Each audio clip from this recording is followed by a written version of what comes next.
If you've ever spent any time arguing on the internet, you've likely come across a philosophical principle known as Occam's razor. Along with ad hominem attacks and comparing people you don't like to Hitler, Occam's razor is a favourite argument of keyboard warriors everywhere, most often understood as meaning the simplest argument is often the correct one. But where did this strangely named principle come from, and does it hold as much rhetorical weight as many seem to think that it does? Or rather, is it just something people use in order to sound a bit smarter and win an argument? To begin with, a backstory.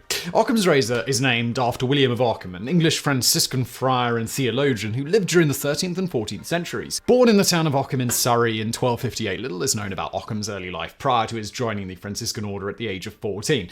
As we'll soon see, his choice of monastic order would have a profound impact on his philosophical views and the theological controversies in which he would later become embroiled. Occam began his education at the London Convent for the Franciscan order, studying the usual scholastic topics such as logic, natural philosophy, and theology. From 1310 to 1317, he studied theology at Oxford University and began lecturing on Bishop Peter of Lombard's 4 books of sentences, the standard handbook of theologians at the time. It was Occam's lectures and commentary on the sentences which first landed him in hot water with the Catholic Church on philosophical and theological grounds. As a Franciscan, Occam was theologically at odds with the dominant Dominican order, whose views at the time were epitomized by the writings of St. Thomas Aquinas. Among the many issues over which the Franciscans and the Dominicans disagreed was whether Jesus and his followers owned property. St. Francis of Assisi, the founder of the Franciscan order, had concluded that Jesus did not own property and modelled his own monastic order on this example, requiring his monks to take a vow of poverty and rely on the charity of others for food, shelter,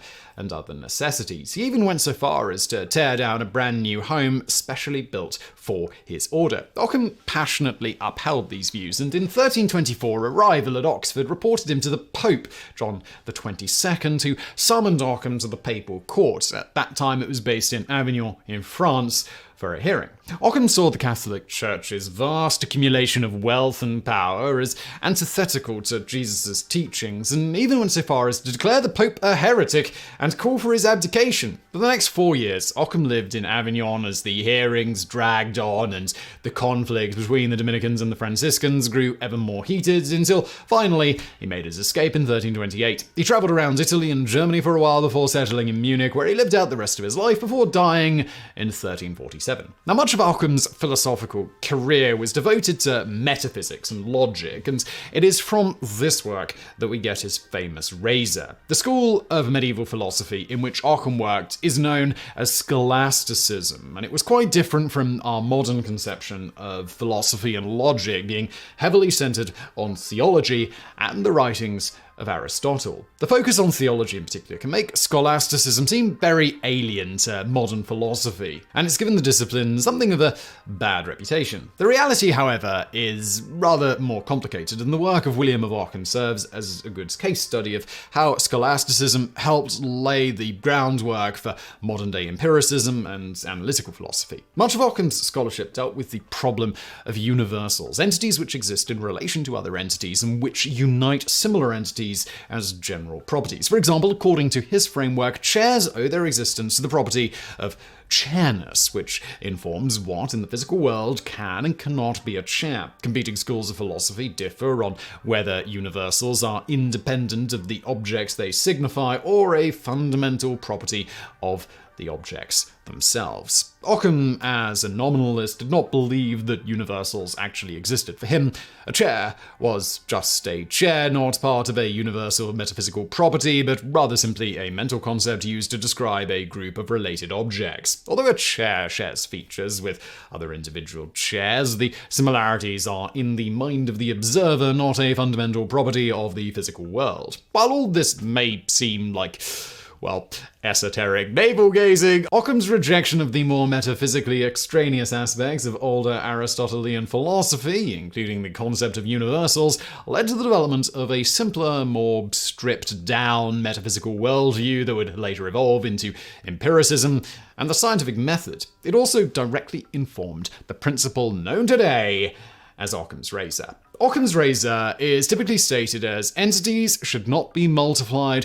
beyond necessity. In other words, when comparing two arguments, all other things being equal, the simplest explanation is most likely to be the correct one. While this principle is today widely associated with William of Occam, Occam himself never stated his famous razor in its modern form in any of his known writings. Indeed, the basic idea of Occam's razor, known as the principle of parsimony, actually predates Occam by centuries, first appearing in the works of Aristotle. Quote, "Nature does nothing in vain, but always does what is best from among the possibilities, for the substantial being of each kind of animal." The principle of parsimony also appears in the works of dozens of Hellenic, Jewish, Muslim, and Christian European philosophers prior to the 14th century. So, why is it most commonly associated with William of Occam? The most commonly held theory is that the principle was attributed to him later by scholars like theologian and astronomer Liebert Frodmans, who, in his 1649 book on Christian philosophy of the soul, wrote, "I call this axiom Occam's and the normalist's razor, because they used it to trim and shave off all distinct entities, leaving a plurality only of names." Whatever its origin or specific historical formulation, the basic principle of Occam's razor remains the same. As theories are intended to explain natural phenomena, the fewer assumptions and convolutions a theory has, the stronger it is likely to be. Or, as doctors are often advised when making diagnoses, when you hear hoofbeats, think horses, not zebras. This principle became especially important as Western philosophy moved into the Enlightenment and old ideas about the universe began to be challenged. For example, for thousands of years, philosophers believed that the Earth was at the center of the universe and that the cosmos revolved around it. However, this theory was, of course, fundamentally flawed, for certain celestial objects known as planets appeared to periodically stop in their tracks and reverse direction, a phenomenon known as retrograde motion. Indeed, the word planet is derived from the Greek word planetai, meaning wanderers. In order to resolve this apparent contradiction in the 3rd and 2nd centuries BCE, Greek philosophers Hipparchus and Ptolemy devised a model of the universe in which the planets not only revolved around the Earth, but also around similar objects known as epicycles, the combination of which accounted neatly for retrograde motion. However, as astronomers discovered ever more apparently contradictory celestial phenomena, the Ptolemaic model grew into a cumbersome, convoluted mess of circles within circles. By contrast, the geocentric model championed by Nicholas Copernicus and Galileo Galilei, which placed the sun and not the Earth at the center of the universe, provided a far more elegant explanation for retrograde motion. According to this model, the phenomenon was the result of planets orbiting the sun at different speeds, causing certain planets to periodically overtake each other and create the illusion of reversing motion. In the absence of other evidence, the Copernican model was eventually accepted as more likely to be accurate as it explains the same natural phenomena with fewer assumptions and convolutions. But while Occam's razor is a useful tool when comparing competing theories, it is not the be-all and end-all rule as it is so often made out to be. After all, the simplest explanation is not always the correct one, especially in science. For example, Aristotle believed that all objects have a natural tendency to fall towards the center of the universe, as the Earth was believed to be the center of the universe. This philosophy neatly explains the phenomena of gravity. Later, however, Isaac Newton demonstrated that gravity is, in fact, an attractive force produced by all objects with mass, while later still Albert Einstein revealed that gravity is the result of the mass of objects distorting the fabric of space-time. In each case, the explanation for the force of gravity grew ever more complicated while simultaneously allowing natural phenomena to be modeled and predicted to an ever-increasing degree of accuracy. Indeed, the simplicity of a scientific theory has really little bearing on the likelihood of it being true. All that matters is whether said theory can accurately predict the outcomes of an experiment. This demonstrates the vital importance of the caveat, all things being equal in the traditional formulation of Occam's razor. In the vast majority of cases, competing theories do not stand on equal ground. One will always have a large body of empirical evidence backing it up, rendering the application of Occam's razor moot. However, Occam's razor does have its applications in science, particularly in relation to a principle known as falsifiability. First introduced by Austrian philosopher Karl Popper in his 1935 work, The Logic of Scientific Discovery, the falsifiability principle was inspired by what Popper saw as a fundamental difference between the physical sciences and other scientific fields, specifically between Einstein's theories of relativity and Freud's theories of psychoanalysis. Popper instinctively viewed the former as inherently more scientific than the latter, but initially could not exactly articulate why. He later realized that the difference lay in the ability of each theory to be disproven through experimental evidence. Psychoanalytic theory, he observed, was incapable of being disproven. If an observed behavior was found to contradict one of Freud's theories, then another was immediately offered up to explain the discrepancy, a practice known in science as an ad hoc hypothesis. Even though it was impossible for every theory to be correct at the same time, there was no mechanism to determine which theory was, in fact, the correct one. Einstein's theories, by contrast, were inherently riskier in that it was possible to disprove them through experiments. For example, general relativity predicted that the gravity of the sun would deflect the light of distant stars by a certain amount, an amount which differed from that predicted by Newtonian mechanics. Thus, if this deflection were to be measured as it was by physicist Arthur Eddington in 1919, there would be two possible outcomes, one which supported Einstein's theories and one which falsified it. The upshot of all this is that, counterintuitively, a theory which explains everything and cannot be disproven is, in fact, an inherently weak theory and belongs in the realm of pseudoscience. Thus, applying a form of Occam's razor, a strong theory is one which includes the smallest number of assumptions and ad hoc hypotheses and is fundamentally testable and, most importantly, falsifiable. On a more basic level, many philosophers have argued that the overuse of Occam's razor can stifle creativity and lead to overly narrow-minded thinking. Walter Chatton, a contemporary of William of Ockham, even put forward his own anti-razor, also known as the principle of plentitude. Whenever an affirmative proposition is apt to be verified of actually existing things, if two things are not able to suffice without another thing, one has to posit another thing. Similarly, German philosopher Immanuel Kant stated, "The variety of entities should not be rashly diminished." Surprisingly, the razor and anti-razor do not actually contradict each other, but rather act as safeguards against extremes in thought when formulating theories, with the razor opposing the unnecessary addition of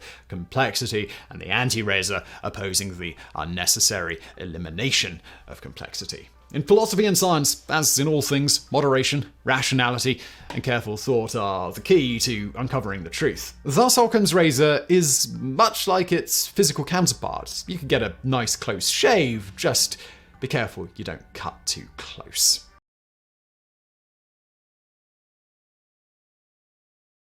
In the video today, we're answering a viewer question because Asterix X asks us, do suppressed memories actually exist? And let's get into it. We've all seen it in movies. A character will be going along in their lives blissfully unaware of some extremely traumatic event in their long-distant past. That is, until a bit of syrup dribbles onto their cheek and they're transported back in their mind to that time they were abducted by aliens. Suddenly they remember everything. But, well, do such repressed memories actually exist? It turns out that while only a few decades ago the idea of repressed memories was an extremely popular notion among psychologists, including many a person being thrown into prison when someone would randomly recover such a traumatic memory from their childhood after undergoing psychotherapy to retrieve it, the issue is a bit more controversial today. According to a study conducted at the University of California, Irvine, published in the Journal of the Association of Psychological Science in 2013, approximately 60 to 90% of psychologists, varying based on therapist type, who are clinicians, still believe that repressed memories exist in some cases, though generally they are considered to be rare. Further, 43 to 75% think these repressed memories can be retrieved with proper methods. In stark contrast, approximately 70% of research psychologists believe there is no such thing as repressed memories. So, well, what's going on here? To begin with, on the research psychologist side, their stance is largely backed by the fact that, as noted by famed psychologist Chris French of the University of London, there is no convincing evidence to support the existence of the psychoanalytic concept of repression, despite it being a widely accepted concept. Despite this, many clinicians still believe it is. As to why, Lawrence Patahis of the aforementioned study illustrating the divide between clinicians and researchers speculates clinicians are more apt to trust clinical experience, while researchers tend to trust experimental research. There are many anecdotal reports of cures coming from retrieving repressed memories, but at the same time, credible experimental evidence of it does not exist. Further stacking the evidence on the side of the researchers, it turns out that traumatic events that induce a strong emotional response, which are so often the subject of supposed repressed memories, tend to be the ones we remember the best. That said, traumatic events can and often are ultimately forgotten, particularly when said events don't actually induce a significant emotional response. For instance, a child might experience something that would normally be called traumatic but doesn't realize it's a traumatic event, so doesn't associate a strong emotional response with it. These tend to be forgotten at much higher rates, similar to what you'd expect from any given memory. In fact, in one study, Recall of Childhood Trauma, a prospective study of women's memories of child sexual abuse published in the Journal of Consulting and Clinical Psychology, it's noted that 38% of the adults studied who had a high probability of being abused as children based on documented evidence had forgotten about it as adults. In one case, one of the participants, who was adamant she had never been sexually abused, was asked a follow-up question if she knew anyone that had been in trouble for his or her sexual behavior. Eventually, the woman did remember that her uncle had. She stated, "I never met my uncle. He died before I was born. You see, he molested a little boy. When the little boy's mother found out the son was molested, she took a butcher knife and stabbed my uncle in the heart, killing him." In fact, that is exactly what had happened, except in this case the woman being interviewed was one of the children the uncle had allegedly done this to, resulting in the mother of one of the children murdering him with a knife. The now adult woman in the study had only been 4 years old at the time, a time when few remember anything of their lives, traumatic or not. Similarly, in a case reported by the Recovered Memory Project, a woman named Claudia was involved in a group therapy session to help with weight loss when, for whatever reason, she began remembering being sexually abused by her older brother when she was little. Her brother had died in Vietnam approximately 15 years before, and their parents had essentially left his room and belongings alone. When she returned home, Claudia searched the room and found not only a set of handcuffs in his closet, but a diary in which he supposedly recorded his, to quote, sexual experiments with his sister. From many such cases as these, as should come as no surprise to anyone, humans tend to forget things all the time, and later, sometimes they remember them. It's just that studies to date don't really demonstrate that the brain is actively repressing these memories, as is so widely believed among the general public and, to a lesser extent, clinical psychologists. While this might otherwise be a mundane issue only worth psychologists arguing over, it turns out it's actually a pretty pernicious one thanks to the way clinicians classically tried to recover these memories, particularly in the 1980s and 1990s when the idea of recovering repressed memories was en vogue. This was often done in cases where forgotten traumatic events were thought by therapists as the causes of things like depression and anxiety in a given client. It turns out many of the methods used by psychologists came to be discovered as textbook ways to get people to create false memories. To begin with, to illustrate how easy it is to plant a false memory, in one early study, now famed memory researcher Dr. Elizabeth Loftus and co. decided to see if they could implant a false memory into people of having been lost at a shopping mall when they were 5 years old. Their method here, as explained by Dr. Loftus, was: we prepared a booklet for each participant containing one-paragraph stories about 3 events that had actually happened to him or her and one that had not. We constructed the false event using information about a plausible shopping trip provided by a relative, who also verified that the participant had not, in fact, been lost at about the age of 5. The lost in the mall scenario included the following elements: lost for an extended period, crying, aid and comfort by an elderly woman, and finally, reunion with the family. What they ultimately found was, after asking people to recall the events with as much detail as possible, a question many a clinical psychologist would ask among other methods, almost 1/3 of the people involved remembered this experience. In yet another similar study at Western Washington University, parents of students reported various events that had happened to their children. The researchers then asked the students if they could give their version of the story to illustrate how people remember things differently. They also planted a false story within these real ones about either being hospitalized as a child or having had a birthday party with a clown and pizza at the age of 5. It was also confirmed with the parents that neither of those things ever happened. Illustrating the power of suggestion, not a single student remembered the false event the first time they were interviewed about it. Yet, in a second interview, 1/5 of them remembered it after thinking about it for a while. Some even eventually remembered the event in incredible detail, including specific people visiting them in the hospital. In yet another study by the same research group, this time they went with the subjects having to evacuate a store as a child when the sprinkler system went off, drenching everyone, or having spilled a giant bowl of punch at a wedding directly on the parents of the bride. Once again, nobody remembered the false memory the first time, but the second time, almost 1/5 did, including, again, with some remembering remarkably vivid and small details. Going yet more traumatic and somewhat controversial, there have been studies where researchers implanted false memories of everything from people almost drowning as children to being demon-possessed, all with similar results. Of course, in many of these cases, the idea was fed to the subjects, and some of them then created the detailed false memories based on that suggestion. So, how do these correlate to methods used by clinical psychologists in the late 20th century and, to a lesser extent, now? As one example, we have imagination therapy, where patients are asked to imagine an often traumatic event and not worry about whether it happened or not, a once very popular method for trying to draw out repressed or forgotten memories. For example, as famed sex therapist Wendy Mattles once stated, she would tell her patients to spend time imagining you were sexually abused without worrying about accuracy, proving anything, or having your ideas make sense. Ask yourself these questions. What time of day is it? Where are you? Indoors or outdoors? What kind of things are happening? Is there one or more person with you? Who would have been likely perpetrators? When were you most vulnerable to sexual abuse in your life? In studies looking at whether this type of imagination therapy increases the likelihood of implanting a false memory, one study's subjects were asked a series of questions about a made-up event of running toward a window as a child, then tripping and breaking the window with their hands as they fell. It turns out that the act of imagining that it happened increased about 1 in 4 of the participants' confidence that the event had actually happened, versus only about 1 in 10 reporting an increase in confidence when not asked to imagine the event had occurred.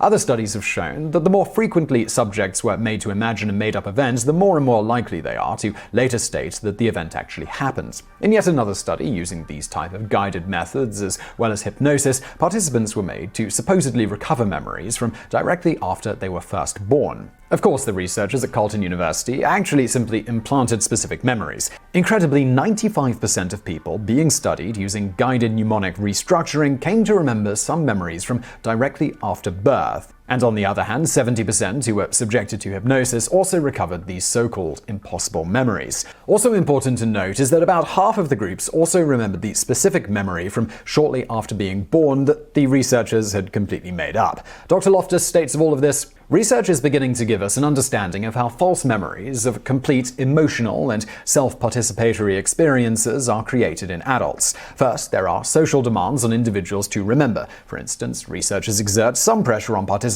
in a study to come up with memories. Second, memory construction by imagining events can be explicitly encouraged when people are having trouble remembering. And finally, individuals can be encouraged not to think about whether their constructions are real or not. Creation of false memories is most likely to occur when these external factors are present, whether in an experimental setting, in a therapeutic setting, or during everyday activities." This, very unfortunately, resulted in cases like Nadine Kuhl. In 1986, she went to see a psychiatrist who in turn used a variety of popular techniques, including hypnosis, to try to see if she had any repressed memories about being abused as a child.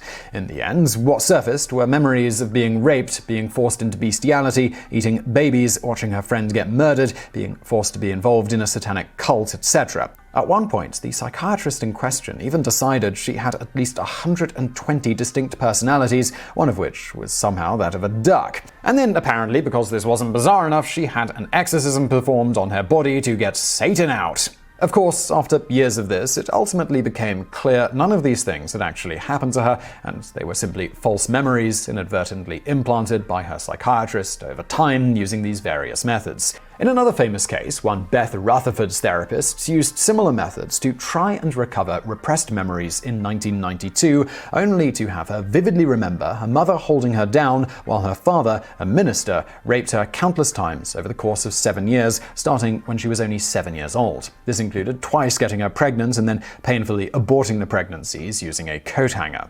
Naturally, the whole thing ruined her father's career and reputation, among other devastating effects on all involved. But it turns out none of that actually happened, which Beth ultimately discovered, among other evidence, when she went in for an examination, and it turned out that not only was it very clear she'd never been pregnant, but it was also of the opinion of her doctors that she was clearly still a virgin. Naturally, in both the cases of Beth and Nadine, neither were too pleased at having been put through all of that mental trauma, plus having put others they loved through similar stress and hardship when it was eventually demonstrated that none of the recovered memories had ever happened.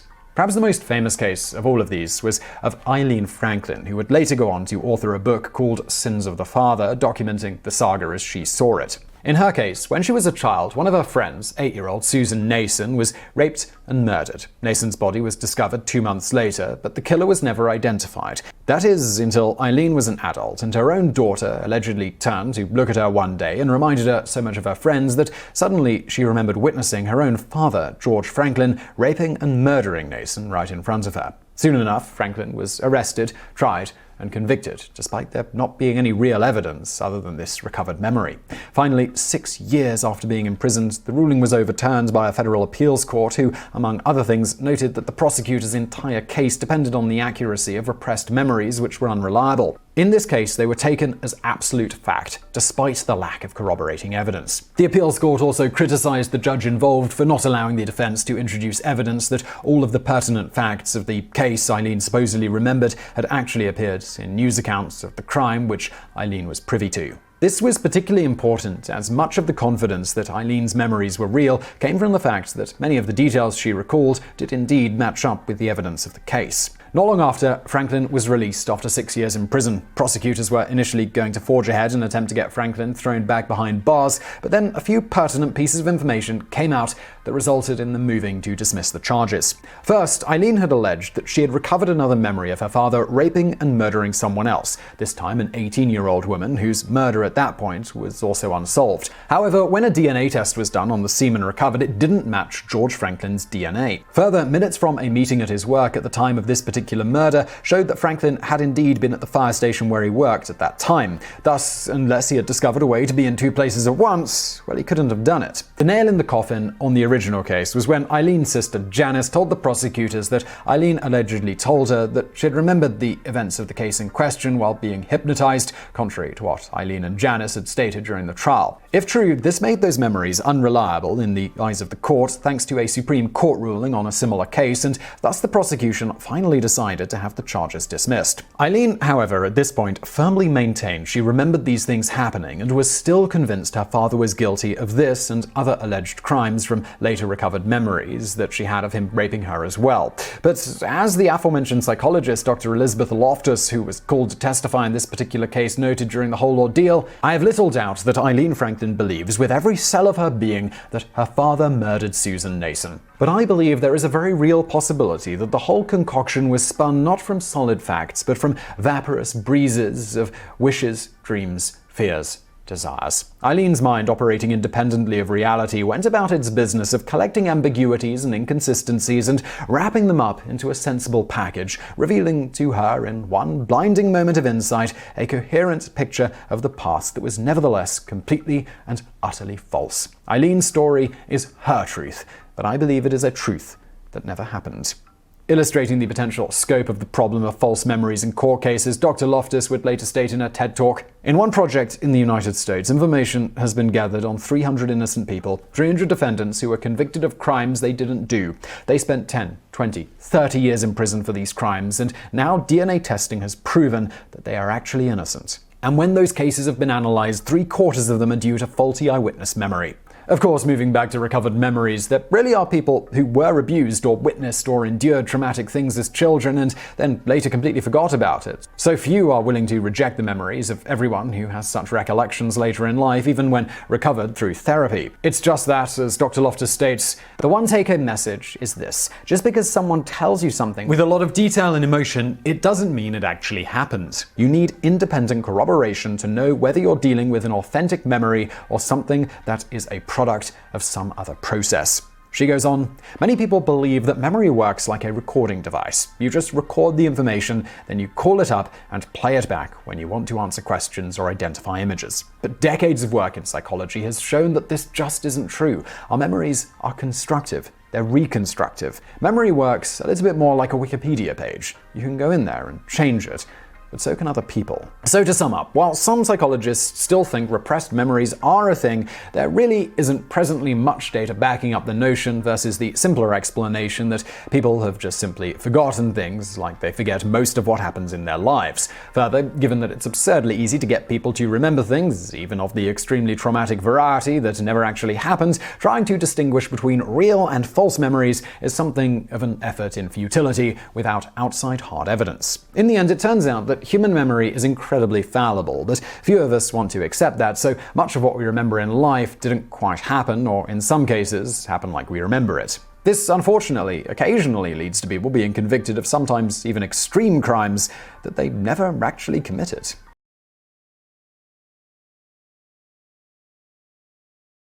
Looking back at the long and storied history of literature, film, and other narrative art forms, one trend becomes abundantly clear. Writers love mental illness. From depression to bipolar disorder to schizophrenia, psychiatric disorders have been used by artists for hundreds of years to heighten drama, making heroes more heroic, villains more villainous, and allowing actors to flex their acting chops, sometimes with unfortunate real-world implications. But few disorders have captured the imagination of writers and audiences like dissociative identity disorder, or DID, better known as multiple personality disorder. Characterized by the expression of multiple distinct personality types by a single person, often accompanied by amnesia of each expression, DID has been featured in dozens of books and films from 1957's The Three Faces of Eve and 1973's Sybil to 1999's Fight Club, 2009's United States of Tara, and 2016's Split. Given the disorder's ubiquity in popular media, one could be forgiven for thinking that DID is a relatively common affliction, or at least one well documented in the psychiatric literature. In reality, however, DID remains a poorly defined, poorly understood, and highly controversial diagnosis, with many psychiatrists questioning whether the disorder even exists at all.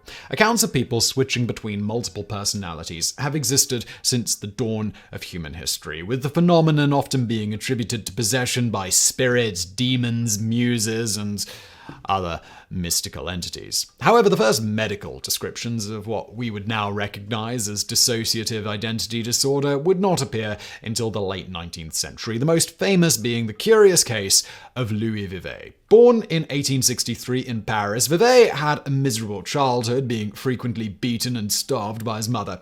At the age of 8, Vivet ran away from home to become a vagrant and a thief, spending most of his childhood in and out of correctional institutions. At the age of 17, while Vivet was working as a laborer on a vineyard, a venomous snake wound itself around his arm, triggering a hysterical episode and a series of violent convulsions, which resulted in him becoming paralyzed below the waist. In 1880, Vivet was transferred to an asylum and trained to become a tailor to support himself. During his stay, he continued to suffer frequent epileptic seizures until around a year later when he suddenly regained the use of his legs. While this in itself was highly unusual, more unusual still was the fact that this miraculous recovery was accompanied by a complete change of personality. While paralyzed, Vivet had been a calm, hard-working, pleasant individual. Suddenly, however, he became rude, quarrelsome, and utterly lacking in morals. Stranger still, he no longer seemed to recognize his fellow patients or attending doctors, as though he had become a completely different person. This constant switching back and forth between two distinct personalities would persist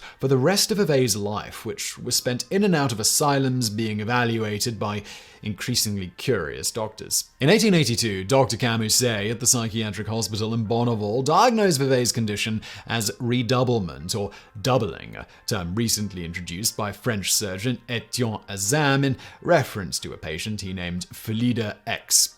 Like Vivet, Philida frequently switched between two distinct personality states, one serious and reserved, and one cheerful and easygoing, neither of which appeared aware of the other. The cases of Louis Vivet and Philida X fascinated the medical community and the public alike, and are believed to have partially inspired Robert Louis Stevenson's classic 1886 novella, The Strange Case of Dr. Jekyll and Mr. Hyde. In any event, over the next 20 years, dozens more cases of redoublement would appear in the medical literature, with the phenomenon eventually acquiring a new name: multiple personality disorder, or MPD. French neurologist Jean-Martin Charcot classified MPD as a dissociative disorder, linking it with so-called fugue states in which patients black out and wander about completely unaware of their surroundings, while Sigmund Freud made the causal link between MPD and childhood trauma. Yet no sooner had multiple personality disorder appeared in the medical lexicon did it immediately fall out of fashion. In 1908, Swiss psychiatrist Eugen Bleuler coined the term schizophrenia to describe a wide spectrum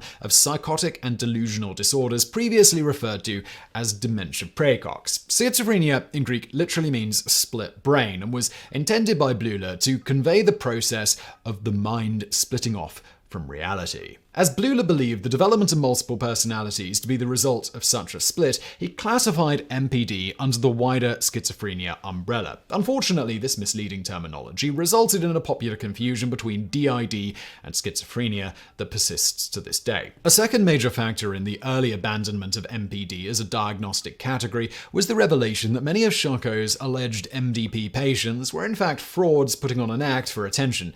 Due to these and other factors, diagnoses of MPD all but disappeared from the medical literature for nearly half a century. Then, in 1957, American psychiatrists Corbett H. Thigpen and Hervey M. Cleckley published The Three Faces of Eve, a non-fiction account of patient Christine Sizemore, referred to in the book as Eve White, to protect her identity. Born Christine Costner in 1927 in Edgefield, South Carolina, Sizemore began disassociating at the age of 2 in response to a series of traumatic incidents, including seeing a man cut in half at the local lumber mill and being physically and sexually abused by her parents. She suffered from large gaps in her memory, finding herself being punished for acts of disobedience she did not remember committing and being baffled by school tests that she did not remember studying for. Later in life, she would often wake up with unexplained hangovers and an unsavory reputation at local bars.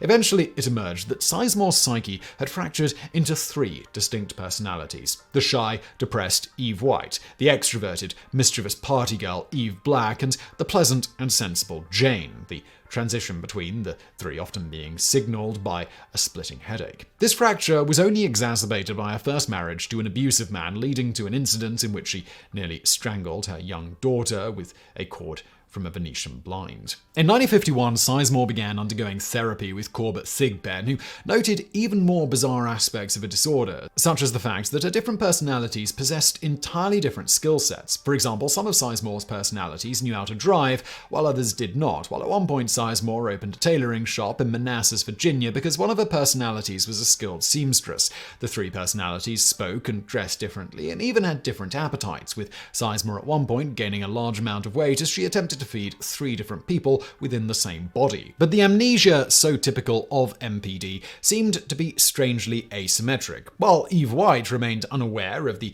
behavior and thoughts of her 2 alters, Eve Black knew everything about her host personality and delighted in torturing her. And as the therapy sessions progressed, this internal arrangement began to collapse and shift, with Eve White and Eve Black eventually disappearing, only to be replaced with a rotating cast of new alters, nearly always in groups of 3. However, according to the 3 Faces of Eve, Thigpen eventually managed to dissolve and merge these personalities, and Christine went on to marry electrician Don Sizemore and live a long and happy life, dying in 2016 at the age of 89. The 3 Faces of Eve became an instant bestseller, and in 1957 was adapted into a film of the same name, starring Joanne Woodward, who won the Academy Award for Best Actress for her portrayal of Christine Sizemore. But while the book and film did much to revive public awareness of MPD, its impact was dwarfed 2 decades later by the 1973 book Sybil. Written by journalist Floretta Schreiber, Sybil tells the story of an art teacher, Sybil Dorset, real name Shirley Ardell Mason, whose case of multiple personality disorder was even more extreme than Christine Sizemore's. Born in 1923 in Dodge Center, Minnesota, Mason was heavily abused by her mother, Martha Atkinson, who Schreiber speculates may have suffered from schizophrenia. According to Sybil, Martha tortured her daughter in particularly sadistic ways, such as sexually violating her with a button hook and tying her to a piano and forbidding her from urinating while she played. This trauma resulted in Mason's psyche fracturing into no fewer than 16 different personalities, including a baby named Ruthie, a writer and a painter named Marcia, a French-speaking girl named Vicky, 2 male handymen named Mike and Sid, a skilled pianist named Vanessa, a strict religious conservative named Clara, and a listless, nearly paralyzed woman named Sybil. In 1954, Mason began seeking treatment from psychiatrist Cornelia B. Wilbur, the two continuing to work together for 11 years.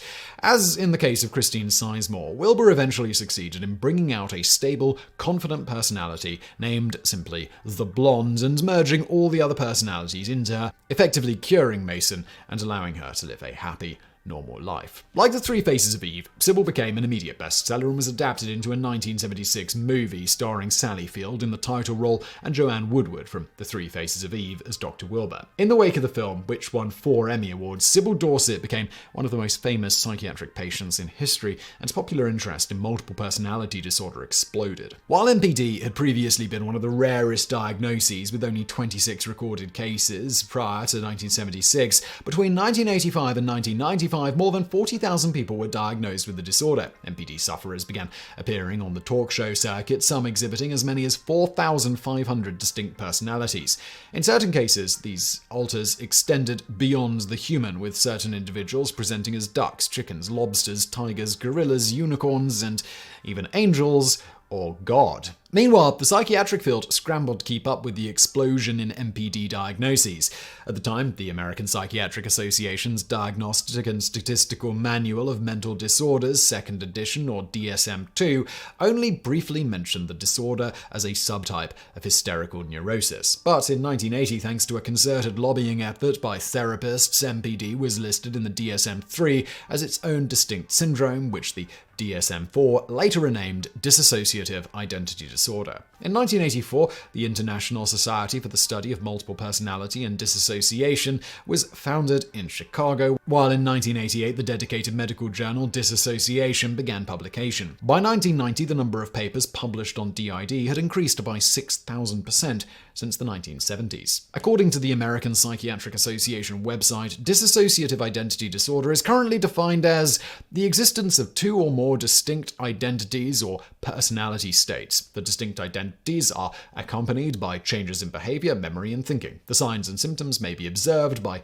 others or reported by the individual. Ongoing gaps in memory about everyday events, personal information, and/or past traumatic events. The symptoms cause significant distress or problems in social, occupational, or other areas of functioning. As the name suggests, DID is classified among the dissociative disorders, syndromes characterized by normally integrated psychological processes becoming detached from each other and from reality.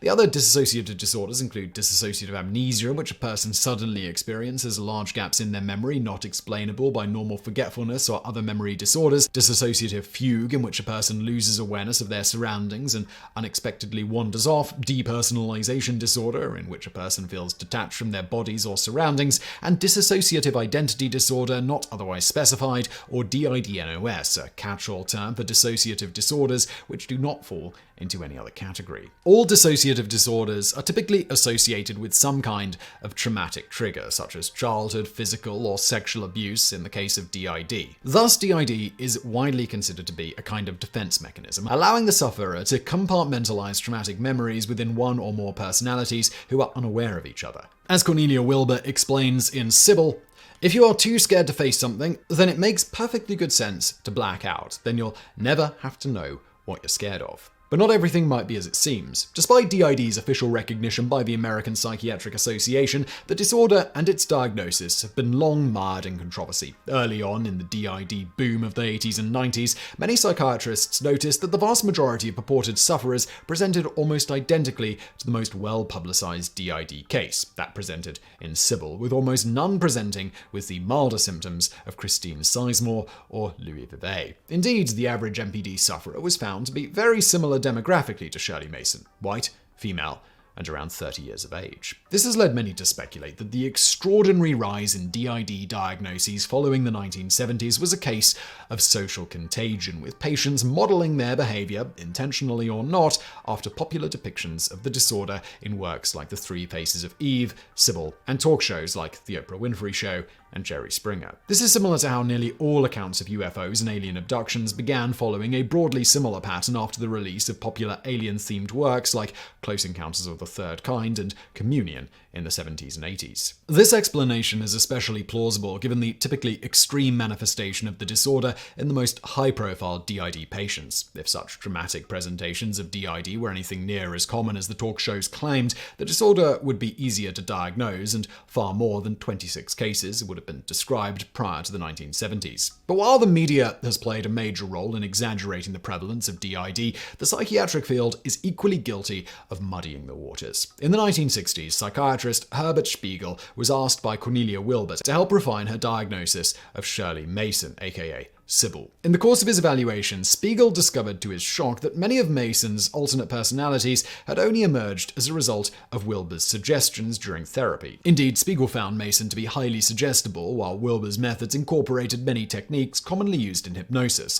Much of Mason's disorder was thus invented during her therapy sessions, with Wilbur and Flora Schreiber, the author of Sybil, even admitting to Spiegel that Mason had to be diagnosed with MPD, otherwise their book on the case couldn't be published. Later investigations uncovered a similar pattern in the case of Christine Sizemore, discovering, for example, that her third personality, Jane, only emerged during her therapy sessions with Corbett Thigpen. In his 2012 book, The Rape of Eve, a psychiatrist, Colin Ross, describes Thigpen as unethical and exploitative, manipulating Sizemore's disorder for personal gain. Quote, "At different times he functioned as a psychotherapist, publicist, literary agent, film agent, book editor, contracts negotiator, and legal advisor. He attended her husband's funeral uninvited, was her son's godfather, and engaged in sexual misconduct with her. He arranged for her to have an abortion, and during the procedure she was sterilized without her or her husband's consent." Furthermore, contrary to the narrative described in The Three Faces of Eve, Thigpen did not actually succeed in curing Sizemore of her DID. In fact, she continued to disassociate, straining her marriage to breaking point for nearly 2 decades. It was not until 1974 that psychiatrist Tony Tsitsos managed to merge her personalities and allow her to live a normal life. These revelations, in turn, led to a major reevaluation of many DID cases, and a disturbing pattern emerged. The boom in DID diagnoses coincided with another major trend in the field of psychiatry, that of recovering repressed childhood memories. Ever since Freud, many psychiatrists have believed that people's minds are capable of repressing traumatic memories, such as childhood sexual abuse, and that through psychoanalysis, hypnosis, and other techniques, these memories can be recovered. The concept gained considerable public attention in the 1980s and 90s when expert testimony from psychiatrists claiming to have recovered their patients' repressed memories was used to achieve convictions in several high-profile sexual abuse trials. Unfortunately, it was soon discovered that the whole notion of repressed memories is, in fact, a fallacy, and that patients' supposed recollections of childhood abuse were generally false memories inadvertently planted by their psychiatrists through suggestion. You can see our video, Do Repressed Memories Actually Exist, for more detail on that. In any event, as DID is classically associated with childhood sexual abuse and other trauma, the clinical triggers of many purported DID sufferers were likewise found to be merely implanted suggestions. The debunking of repressed memories ignited a major scandal within the psychiatric community, with Harvard psychologist Dr. Richard McNally writing, "The notion that traumatic events can be repressed and later recovered is the most pernicious bit of folklore ever to infect psychology and psychiatry. It has provided the theoretical basis for recovered memory therapy, the worst catastrophe to befall the mental health field since the lobotomy era." Thus, while DID remains a recognized disorder in the DSM-5, nowadays psychiatrists are much more hesitant and selective in diagnosing it, recognizing that many of the symptoms of DID overlap with other, more common disorders, including schizophrenia, ADHD, epilepsy, and conversion disorders, and that the presentation of the disorder is very culturally specific, with many cultures who believe in spirit possession not not considering the disorder to be pathological. Based on more recent diagnostic criteria, researchers estimate that DID affects no more than 1.5% of the general population. However, in a 1995 review of DID cases at the Johns Hopkins University School of Medicine, psychiatrist Paul McHugh concluded that nearly all cases showed the hand of the artisan, meaning that at least some aspects of the disorder's presentation is directly influenced by the attending psychiatrist. The legitimacy of DID as a psychiatric diagnosis has dire real-life consequences, especially in the field of criminal law. In 1977, 22-year-old Billy Milligan was arrested and charged with the rape of 3 women on the Ohio State University campus. While awaiting trial, Milligan was diagnosed with dissociative identity disorder by psychologist Dorothy Turner. During the trial itself, Turner and Milligan's lawyers testified that one of Milligan's 10 alternate personalities had been in control during the rapes, and that Milligan himself had no memory of his actions. Based on this testimony, the judge accepted a plea of not guilty by reason of insanity, and Milligan spent 10 years in psychiatric institutions, being released from the Ohio mental health system in 1988. This and other similar cases raised concerns among legal experts that false claims of DID could potentially be used by criminals to deny responsibility and avoid jail time. However, in recent years, American courts have generally rejected the admissibility of DID diagnoses as evidence on the grounds that scientific evidence fails to meet legal reliability standards and is therefore not useful to either the judge or the jury. Meanwhile, a small but dedicated group of people known as the multiplicity community is not only convinced that DID is absolutely a real phenomenon, but is fighting to have it recognized not as a disorder to be cured, but rather an alternate but ultimately healthy state of being. Within this community, bodies containing multiple individuals or personalities are known as multiplicity systems, while those with only one personality are referred to singlets. As presenting all the members of the system in public could potentially cause problems, most multiplicity systems engage in the practice of fronting, only presenting a single personality to the world as a singlet would. As the multiplicity system Falar Liang explains, we are not openly multiple. All of us disguise our behavior under one mask, one public persona, in essence appearing non-multiple to the outside eye and to most people we interact with. We're able to share memories and communicate among ourselves internally, so it's easy for us. We wear the mask well and look like your standard non-multiple person, but it can be tiring to wear the mask. Many in the multiplicity community are wary of the diagnostic label of DID, arguing that it unfairly and unnecessarily pathologizes their state of being, which they view as simply another type of neurodivergence akin to being left-handed or on the autism spectrum. They also dispute the terms identity and personality, arguing that these imply that members of a multiplicity system are not real, full-fledged individuals, but merely fragments of a larger, truer self that must be unified through psychotherapy. As multiplicity system, Anthony Temple explains, any time that a multiple group lives in fear of the consequences of coming out of the closet, they are being denied their social rights. There should not be one model of reality imposed upon everyone. Society can and should change to accept those who are different rather than enforcing a single standard of normality and punishing those who don't fit. Meanwhile, many psychiatrists consider the multiplicity community's claim that DID is a perfectly healthy form of neurodivergence to be counterproductive, discouraging many sufferers from seeking the psychiatric help that they desperately need. Thus, between this debate and the aforementioned speculation that most DID sufferers are either frauds, misdiagnosed, or simply being unintentionally manipulated by their psychiatrists, the jury remains very much out on how dissociative identity disorder should be defined, or whether it even exists at all.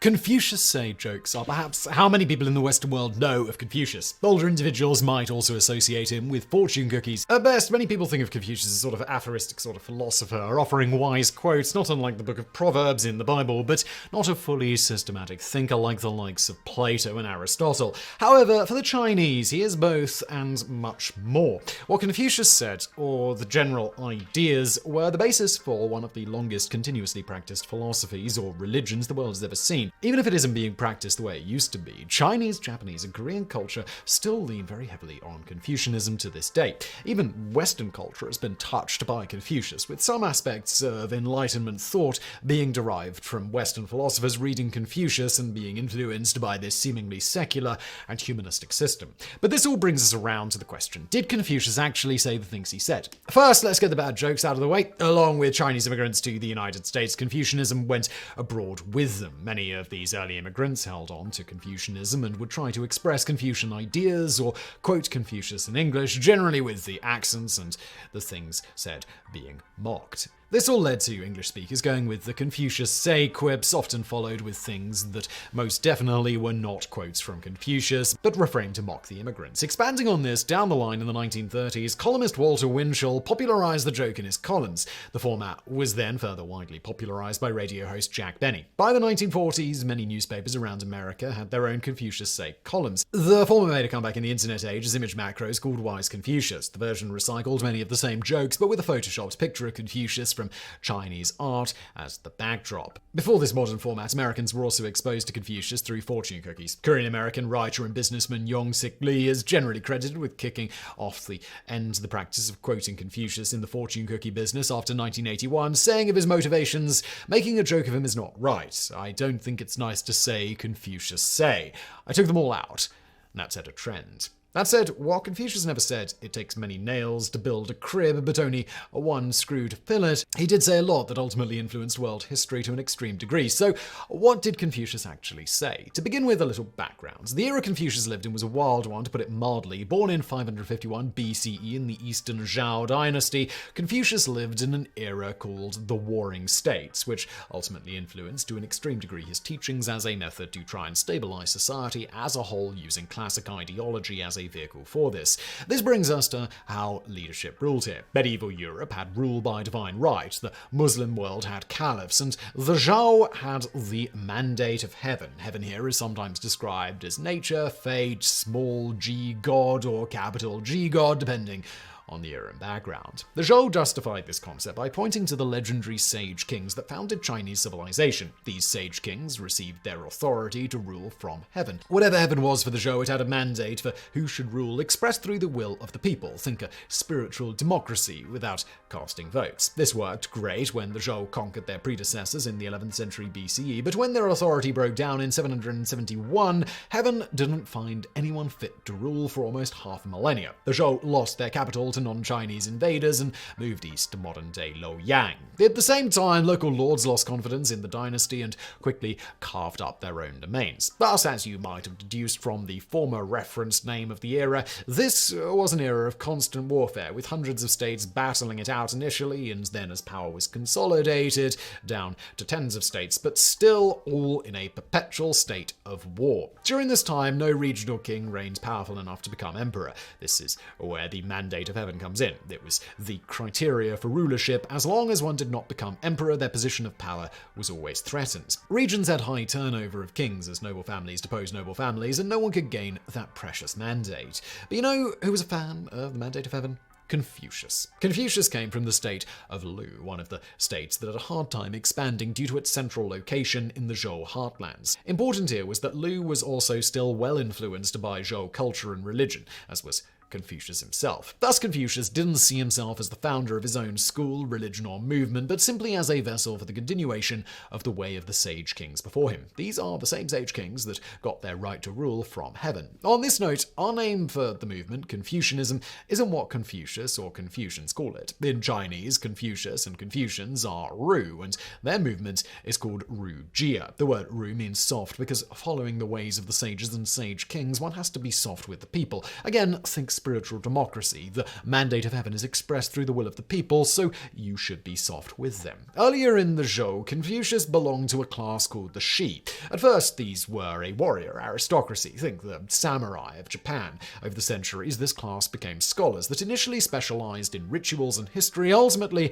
heading up the bureaucracy. This connection between rival history and bureaucracy would follow Confucians up to the end of imperial China in 1911. Confucius wanted to cultivate the Shi, which expanded to Junzu and is translated as gentlemen. It is these gentlemen that would become Confucians in the time after Confucius and the scholar officials who ran the Chinese civil service until the collapse of imperial China. That background out of the way, it might come as a shock to learn that much like Socrates and Jesus, we don't know if Confucius said anything we say he said. You see, we have not a single thing that we can say for sure Confucius wrote down himself. Even the compilation of his sayings are not actually directly written by Confucius, but compiled by his disciples, not unlike Plato and others compiled the teachings of Socrates. On top of that, in the early days of Confucianism, many different analects existed. Each was studied by a school associated with a religion. Each school had a different focus. One was more interested in ritual, another more interested in music, and so on. Our received text is a combination of these regional versions with a lot of omissions. As for the sayings he supposedly said, they are usually aphoristic, close to the punchy Confucius say quotes we hear. The language can be terse and difficult even for those with a high level of classic Chinese under their belt. Even in translations, these sayings are likewise pretty terse, hence the Confucius say jokes in English. All that said, the Analects are the most authoritative collection of Confucius' sayings, but even then, they almost never stand alone in Chinese, with commentary on them expounding on their interpretation of what's actually being said. On top of that, for most of Confucianism's existence, the Analects weren't the most important of Confucius' works. You see, Confucius was very busy as an editor and teacher of at least a few thousand students over his lifetime, rather than an original author in his own right. Indeed, Confucius never claimed to have originated any of the ideas, supposedly noting that he was a transmitter who invented nothing. Rather, he edited numerous ancient and classic texts that were extremely important to early Chinese states, such as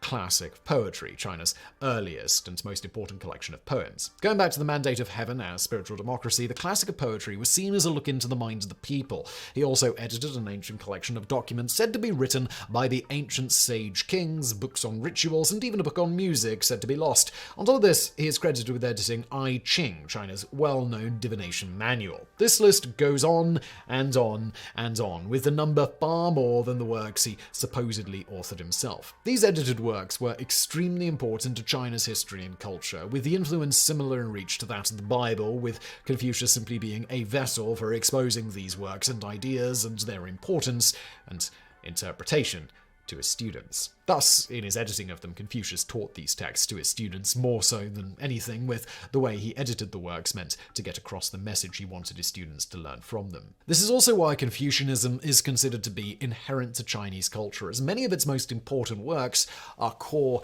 to Chinese identity. But here again, what did Confucius actually say and advocate for? To begin with, he wanted to fix the problems that made his society so extremely unstable. He saw the world as breaking down into several sets of relationships. At the top, you have the relationship between heaven and the emperor, and at the bottom, you have the basic family unit, the relationship of parent and child. The authority given to these sets was the mandate of heaven expressed from the cosmic level down to the familial level. On an individual level, one had to cultivate a benevolent humanity. This benevolent humanity is cultivated internally through striving for sincerity. Sincerity here means living your external life in accordance with your internal thoughts. As you might expect from this, emotions played an important role. Cultivating a proper and healthy connection with your emotions thus allows you to control those emotions. Confucius was no Vulcan, however. Emotions are to be felt, but controlled. These emotions are strengthened by external connections and actions, the most important being filial piety, performing rituals, and education. The first two are often a sticking point to the modern Chinese and Western readers because filial piety is identified by modern opponents to Confucianism as a tyrannical patriarchy. Rituals are seen as religious and, in Confucius's case, tied to the rights of an outdated class. On this note, rituals have always played an important part in Confucianism. By performing rituals, you play your part in society. You put your morals into practice and devote yourself to an order bigger than yourself. As such, these rituals can be considered religious and etiquette-based. On this religious note, the Chinese in Confucius's time took ancestor worship very seriously. The ancestors could affect your health and success, and angry ancestors could doom an entire family. They were cared for in this life through filial piety, and in the next through rituals such as burial and funerary rituals. As for his extreme support of education and self-improvement, Confucius saw the study of ancient texts, poetry, mathematics, and physical education, like archery and horse riding, to be a means for one to be more in tune with emotions and become a better person in general. You achieve benevolent humanity through education, and the education never stops. You must continually renew yourself as you go on your own path as a human being. All of this said, in the context of what Confucius actually said, for a tradition said to be older than Confucius himself, it shouldn't be surprising that it went through a lot of changes over the centuries after his death. Different eras of Confucianism are practically foreign to each other and might as well be opposing ideologies within the same system. If you were a Confucian in the Han Dynasty, the Analects wouldn't be as high up on your priority list as the works that Confucius edited. Ideas introduced from outside of Confucianism, like the 5 Chinese elements or yin and yang would be so ingrained in your culture that you read them into Confucius's words, even if he never even supposedly said them, let alone actually. You might even elevate these stages of Confucius himself as an uncrowned king, rather than a scholar. You might further read the pessimistic Zunji and ignore the optimistic Mencius as misguided. Contrast this to a Ming-era Confucian who holds the Analects back in high esteem over the edited classics. Buddhism is a major influence as you try to debunk it and its foreign ideas. The authors the Han held in high esteem are now considered incomprehensible, and their opponents are now widely read when centuries ago their writings almost disappeared. Mencius is back on the menu, and Zunzi is considered a heretic. While the exact references here are beyond the scope of this video, the takeaway message is that Confucianism remained very elastic and changed according to the time, however, still maintaining its core identity of benevolent humanity. Just how you get these varies based on era. On this note, also important to the sayings of Confucius, as alluded to, they were almost never alone. There was almost always a commentary attached. Depending on the era, this commentary was as important as the sayings of Confucius themselves. For example, born in 1130, Zhu Xi is regarded as the most important Confucian after Confucius, and likely one of the world's most influential philosophers that you probably never heard of. His commentary on Confucianism became the orthodox interpretation, and his writings were what you had to study to become a civil servant in China, Korea, Japan, and Vietnam for hundreds of years. It was Zhu Xi's understanding of Confucius that ultimately got transmitted to the West, with the first published Western translation of Confucius's Analects coming in 1687, prepared by the Jesuits. This translation influenced countless Enlightenment thinkers, including the likes of Leibniz and Voltaire. In the end, as should come as no surprise, the vast majority of Confucius says lines that you might have heard, even potentially the non-jokey ones, do not represent what Confucius ever said, and in fact we can't actually say for certain whether Confucius really said anything that we say he said, at least not his exact words. But whatever those exact words were, through his students, the core ideology of what he taught them survived, and while elastic through the ages on specific focus and application, the ideas he espoused ultimately led to one of the world's longest continuous civilizations through successive dynasties, as well as influenced cultures around China and, to some extent, far beyond.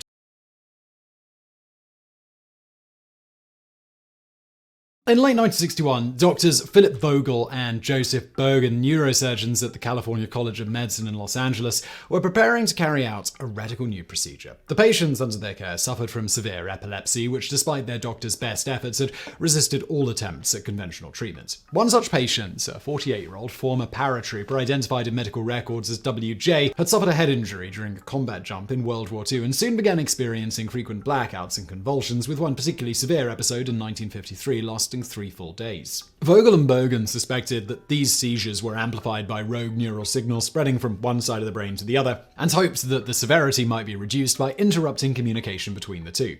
The procedure, known as a corpus callosotomy, involved severing the corpus callosum, the bundle of white matter that bridges the two hemispheres and allows signals to cross from one to the other. Vogel and Bogan had every reason to believe that the procedure would work, as experimental corpus callostomies performed on cats and monkeys had produced few observable side effects. Psychologist Carl Lashley had even speculated that the corpus callosum served no greater purpose than to keep the hemispheres from sagging, and indeed, upon waking from their surgeries, the epileptic patient seemed entirely normal, with one even quipping that he had a splitting headache. But as they recovered, it soon became apparent that something wasn't quite right. The patients began to favor the right side of their bodies in everyday activities and seemed oblivious to any stimulation coming from the left side. For example, if they bumped their arm, they would not notice, and if an object was placed in their left hand, they would deny its existence. Intrigued by this strange behavior, in 1962, psychologists Roger Sperry and his graduate student Michael Gazzaniga of the California Institute of Technology began a series of groundbreaking experiments to find out just what was going on inside the split-brain patients' heads. What they discovered would change our understanding of the human brain forever. It has long been known that the brain's functions are not evenly distributed, with each hemisphere specializing in different tasks. For example, in 1861, French physician Paul Broca discovered that damage to a specific region of the left frontal lobe, a region now known as Broca's area, resulted in various forms of aphasia, the inability to speak or understand words. This and other observations led to the left hemisphere being recognized as the primary language center of the brain. But in Until the experiments of Sperry and Gazzaniga, neurologists did not truly understand the full extent of this specialization. The split brain patients provided a golden opportunity to study hemispheric specialization, for the surgery had essentially left them with two nearly independent brains. Contrary to Karl Laschet's dismissive appraisal, the corpus callosum is in fact a highly sophisticated and essential part of the brain, containing some 200 million neural fibers capable of transmitting 1 billion bits of information per second. This is vital to normal functioning of the brain, for due to a quirk of vertebrate evolution, our nervous systems are contralateral, meaning that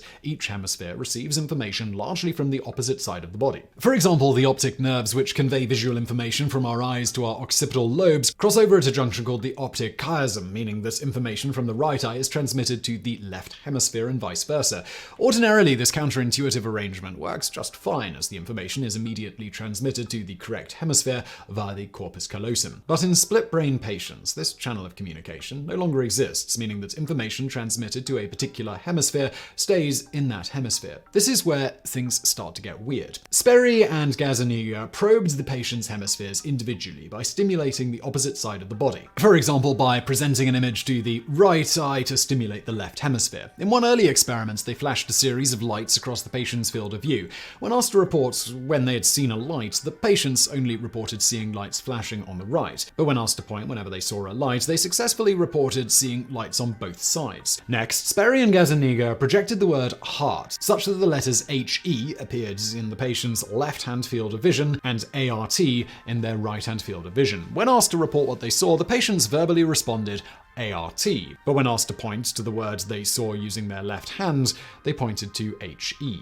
Similarly, if an object was placed in the patient's right hand, they were able to easily name it, though when asked to point to an image of the same object using their right hand, they were unable to do so. When the sides were reversed, the patients could easily point to the object, but much to their confusion were unable to name it. This and similar experiments indicated that language processing abilities are almost entirely localized in the left hemisphere, while the right hemisphere specializes in visual perception tasks such as recognizing faces and emotions and spotting differences between objects. The verbal perceptual divide is even baked in from birth, with most infants favoring the left side of their mouths when smiling and the right side when babbling. But, as is often the case in biology, Sperry and Gazzaniga soon discovered that things weren't quite so clear-cut, and that the right hemisphere was a far more capable communicator than previously believed. For example, one patient, when presented with a picture of his girlfriend in his left eye, was unable to speak her name, but was able to spell it out using Scrabble tiles. Sperry and Gazzaniga also found that while the left hemisphere excels at making straightforward word associations, the right hemisphere is better at recognizing subtler relationships and insinuations. For example, when the left hemisphere was presented with the word foot, it was better at picking out a related term like heel from a list of words. But when the right hemisphere was presented with two additional words, cry and glass, it more easily picked out the connecting word, in this case, cut. But as strange as these discrepancies are, the experience of living with a split brain can sometimes be even more bizarre, with patients feeling as though they literally have two separate brains which are often at odds with one another. For example, patients have reported doing up their shirt buttons with one hand only to have the other hand spontaneously unbutton them, or placing items in a shopping cart with one hand only for the other to place the item back on the shelf. Many patients are even able to copy two different images using each of their hands, though given the right hemisphere's greater spatial reasoning capabilities, the left hand is generally superior at this task than the right. In rare cases, this phenomenon can even take on the form of alien hand syndrome, in which a patient's hand appears to have a mind of its own and can sometimes attempt to strangle its owner or other people. This is also sometimes known as Dr. Strangelove syndrome, after Peter Sellers' character in the 1964 Stanley Kubrick film, who exhibits similar symptoms. Unfortunately, there's no cure for the condition other than keeping the offending hand occupied with other tasks and restraining it at night to prevent injuries. In such cases of independent limb movement, the offending limb is almost always the left one. This reflects what is perhaps Sperry and Gazzaniga's greatest discovery, the executive dominance of the left hemisphere. Their and latter experiments revealed that much of the right hemisphere's reasoning and decision-making processes are entirely unconscious and must be mediated and interpreted by the dominant left hemisphere for us to become aware of them. When the connection between the hemispheres is severed, this mediation and interpretation function is lost, hence why the left hand's limbs controlled by the right hemisphere are able to act without their owner's conscious knowledge. This effect also applies to logical reasoning. For example, when one split-brain patient was shown a picture of a chicken foot in their right-hand visual field and a snowy field in their left-hand visual field and asked to choose the closest association from a list of words, they paired a chicken with the chicken foot and a shovel with the snowy field. However, when asked to rationalize why they had chosen the shovel, the patient responded to clean out the chicken coop. This indicated that the image presented to the left hemisphere, the chicken coop, had overridden that presented to the right hemisphere in the patient's mind. This extreme divide between the functions, capabilities, and even the personalities of the two hemispheres stunned the psychology community and led Roger Sperry to conclude in 1974 that each hemisphere is indeed a conscious system in its own right, perceiving, thinking, remembering, reasoning, willing, and emoting, all at a characteristically human level. And both the left and the right hemisphere may be conscious simultaneously in different, even in mutually conflicting mental experiences that run along in parallel. Sperry and Gazzaniga's experiments revolutionized our understanding of how the brain organizes different perceptual and conceptual tasks, and for this work, Sperry, along with David Hubel and Torsten Weisel, were awarded the 1981 Nobel Prize for Medicine and Physiology. Sperry continued to study split-brain patients until his death in 1994, while Gazzaniga still pursues this line of research to this day. If all of this talk of hemispheric specialization sounds a bit familiar, it may be due to the popular belief that people are predominantly left or right-brained, depending on their particular cognitive strengths. The reasoning goes that since the left hemisphere specializes in language and logical reasoning and the right hemisphere in visual and spatial reasoning, those with a mathematical or scientific bent are predominantly left-brained, while those with a more creative artistic temperament are right-brained. But just like the notion that we only use 10% of our brains, the whole left-brained, right-brained dichotomy is nothing but a load of bunkum. Numerous studies using functional MRIs have shown that both sides of the brain are used more or less equally regardless of the cognitive task being performed.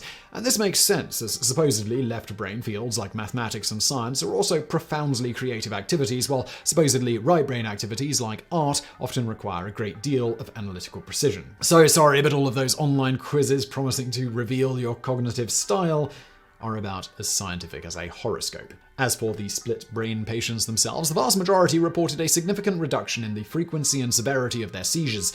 While this improvement came at the cost of living with a pair of often uncooperative brains, most eventually learned to cope with this strange existence in a variety of fascinating ways. Sperry and Gazzaniga even observed one of these adaptations, which they called cross-cueing, in one of their experiments. This experiment involved flashing either a red or green light in the patient's left-hand visual field and asking them to report which color they had seen. If the patient answered correctly more than half the time, as would be expected if they were just guessing, this would indicate that the right hemisphere had at least some spoken language ability. Strangely, when the experimenters allowed the patient to make a second guess, their scores improved dramatically. After all, Sperry and Gazzaniga realized that when the patient's right hemisphere saw one color but heard the patient say the other, it unconsciously caused the patient to frown. The patient's left hemisphere then detected this frown and deduced that it had guessed wrong. In this manner, split-brain patients are able to use subtle physical cues to allow their left and right hemispheres to communicate to a limited extent. Studies of children born without a corpus callosum also indicate that the hemispheres also communicate via other means, meaning that split-brained patients' brains may not be as disconnected as we once thought. To paraphrase Jeff Goldblum in Jurassic Park, the brain, finds a way.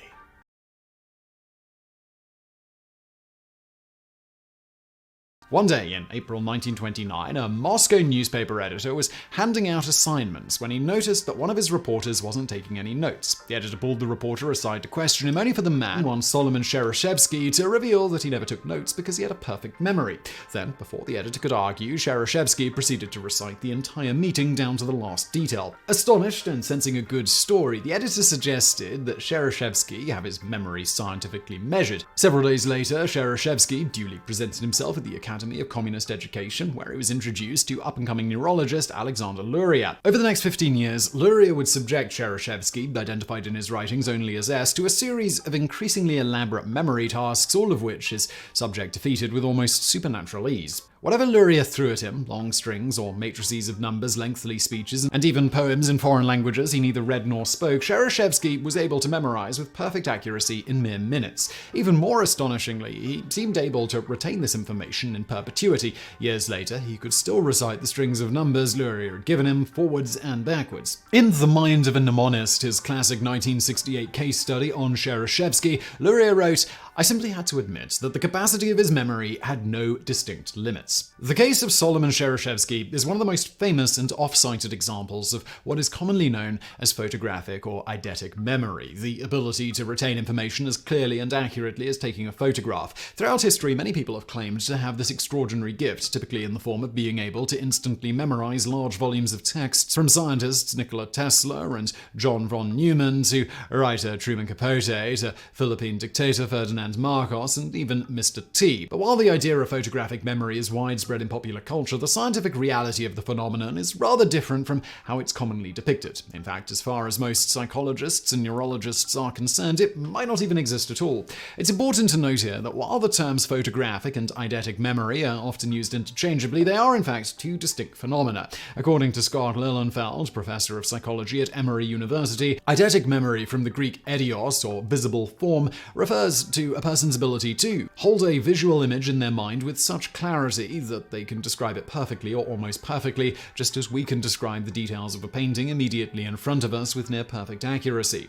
According to leading expert on the subject, Ralph Norman Haber, this ability is found almost exclusively in children aged 6 to 10, and only a very small percentage at that. In a series of experiments conducted in the late 1970s, Haber determined that around 2 to 10% of primary school-aged children possess the ability to retain a clear afterimage in their visual field. However, these images typically fade from view within a minute or two and are hardly the hyper-accurate recordings implied by the term photographic memory. Indeed, such children's ability to accurately describe an eidetic image is no better than children describing the same scene purely from memory, indicating that, like all memory, the process is reconstructive, more like painting a picture than taking a photograph. Given that the ability invariably disappears by age 12, Haber theorized that in the absence of sophisticated language skills, young children depend more on visual imagery for memory processing. As children learn to express themselves visually and think more abstractly, they rely less and less on visual memory. Indeed, true eidetic memory has never been found in an adult, with one possible exception. In 1970, Harvard psychologist Charles Strohmeyer published a study called An Adult Eidetica about a Harvard student known only as Elizabeth, who he claimed possessed true eidetic memory. To test her ability, Strohmeyer created a series of composite stereograms which individually looked like random patterns of black dots, but when superimposed, formed a distinctive image like a cross or letter of the alphabet. Elizabeth was instructed to look at one half of the stereogram with one eye, the other half with the other eye, then mentally combine the images and report what she saw. Incredibly, even when presented with patterns of 10,000, 100,000, or even 1,000,000 dots, Elizabeth was easily able to superimpose the images and describe the resulting image, regardless of how much time had passed between the two viewings. Strohmeyer even devised a series of stereographs which, when superimposed in various combinations, produced different images. Once again, Elizabeth was able to mentally pull up any two patterns and combine them at will, something that should have been impossible using regular human memory. But while these extraordinary feats seemed to provide compelling evidence for the existence of eidetic memory in adults, in a twist worthy of a soap opera, Strohmeyer married his test subject and Elizabeth refused to take part in any further experiments. Over the following years, doubts grew within the scientific community as to the validity of Strohmeyer's research methods, with some speculating that given the unusual closeness between researcher and subject, Elizabeth could easily have seen the superimposed images ahead of time or overheard Strohmeyer discussing them. Skeptical of Strohmeyer's claims, in 1979, researcher John Merritt published a series of stereograph dot memory tests in newspapers across the United States,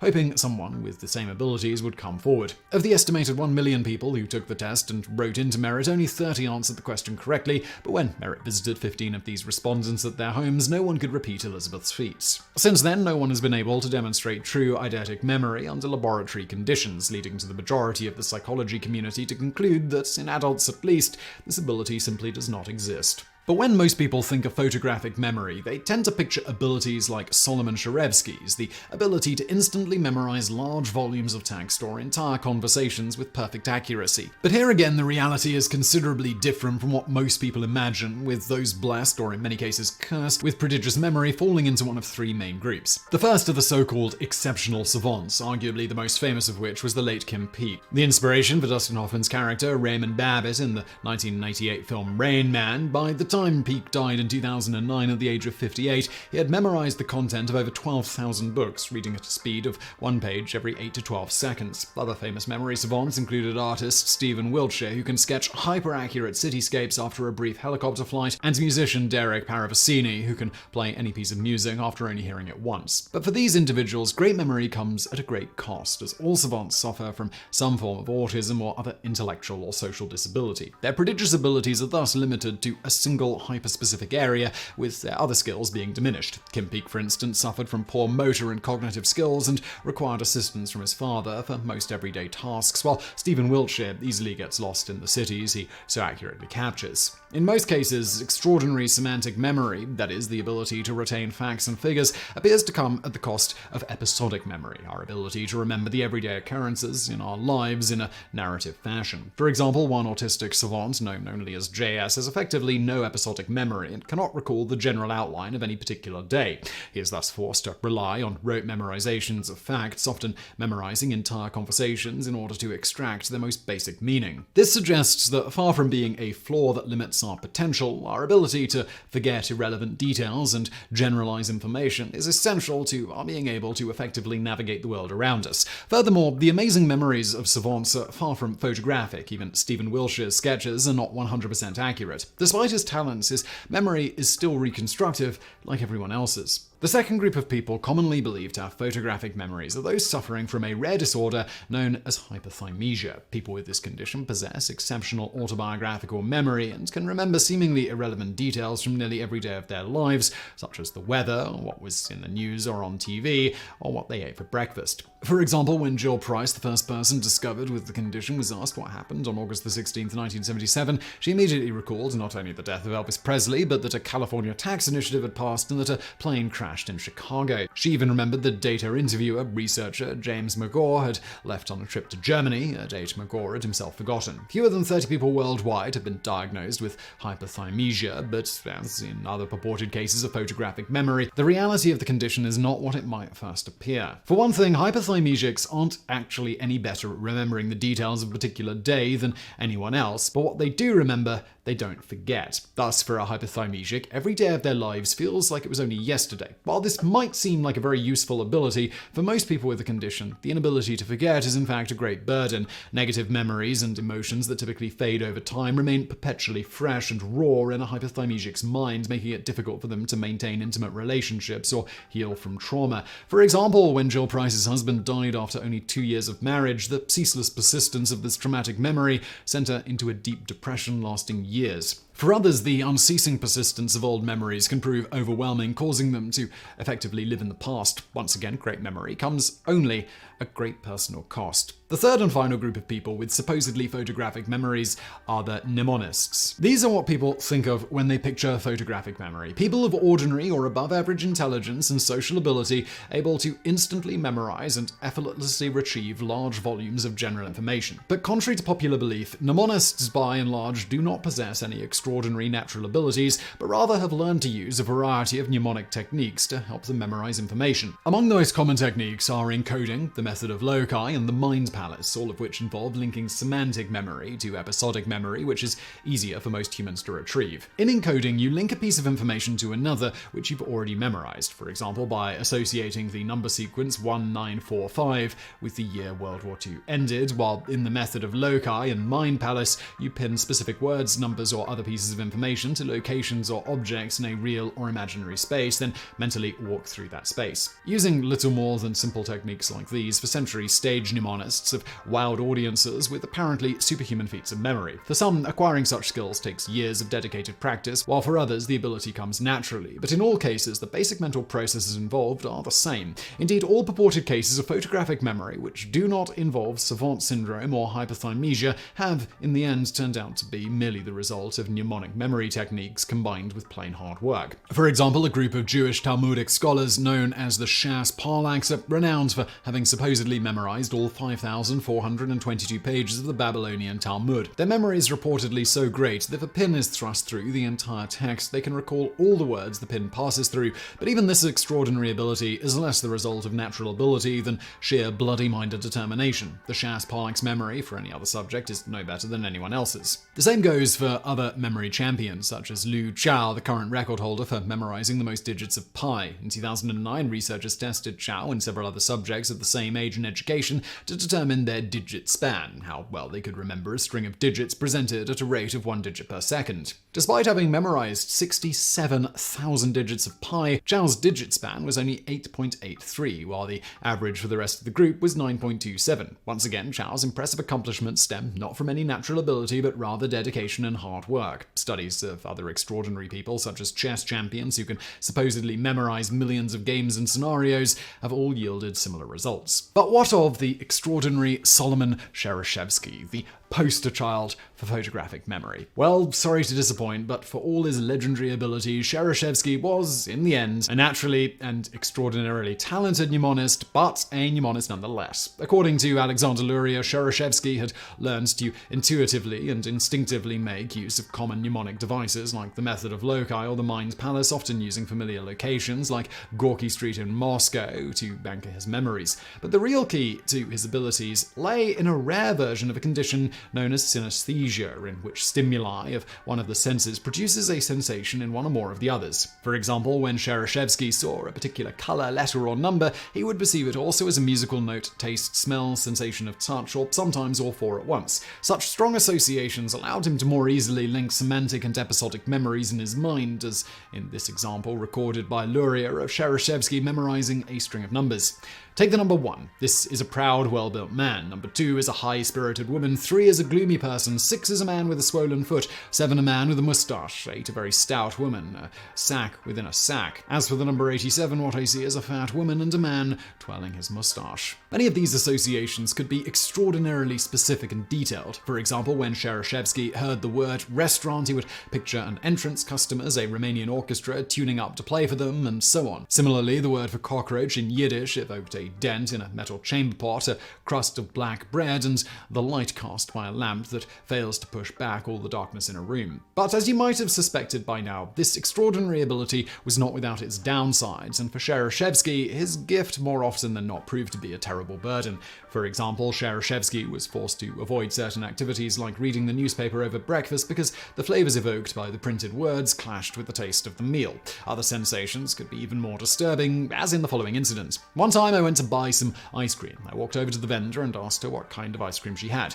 Fruit ice cream, she said. But she answered in such a tone that a whole pile of coals of black cinders came bursting out of her mouth, and I couldn't bring myself to buy any ice cream after she had answered in that way. Curiously, Cherysheevsky had difficulty memorizing information whose intended meaning differed from its literal meaning, as well as with recognizing faces, which he perceived as very changeable. But perhaps his greatest burden was his inability to forget anything. In a desperate attempt to purge unwanted memories, Cherysheevsky would write them down on scraps of paper and burn them, but this technique was seldom effective. Soon, the relentless flood of accumulating memories grew too overwhelming, and at his editor's suggestion, Cherysheevsky quit journalism and became instead a professional mnemonist, performing his extraordinary feats of memory in front of live audiences. But this too ultimately proved unfulfilling, and Cherysheevsky soon quit and faded into obscurity, reportedly becoming a taxi driver before dying of complications relating to alcoholism in 1958. As all these examples demonstrate, photographic memory is, in the words of cognitive psychologist Marvin Minsky, the great unfounded myth of psychology, present everywhere in pop culture, but nowhere in the real world. We often hear about people with photographic memories that enable them to quickly memorize all the fine details of a complicated picture or a page of text in a few seconds. So far as I can tell, all of these tales are unfounded myths, and only professional magicians or charlatans can produce such demonstrations. So why does the idea of photographic memory persist in the popular imagination despite the total lack of evidence for its existence? As with any other supposed natural ability in mathematics, sport, music, and other fields, the idea that one can become innately proficient at something without the accompanying need for practice and hard work is naturally compelling in and of itself, as evidenced by the countless online surveys, quizzes, and courses claiming the ability to unlock one's inner memory potential. Claiming to have a photographic memory also makes for a convenient and popular defense against plagiarism. When in 2006, author Kavya Viswanathan was accused of copying up to 29 behind passengers of a best-selling novel, How Opal Metha Got Kissed, Got Wild, and Got a Life, from the books of fellow young adult writer Megan McCafferty, Viswanathan pled innocence on the grounds that she had a photographic memory and could not help but unintentionally memorize other people's writing. In reality, this phenomenon is not unique to Viswanathan and has nothing to do with photographic memory. Countless artists have unknowingly cribbed material from other artists, a process scientists have dubbed cryptomnesia, and it's even been observed under laboratory conditions. But it's not difficult to see why Viswanathan and other artists have gravitated towards this particular defense. After all, it's the ultimate humble brag. I'm not a plagiarist, I just have a photographic memory.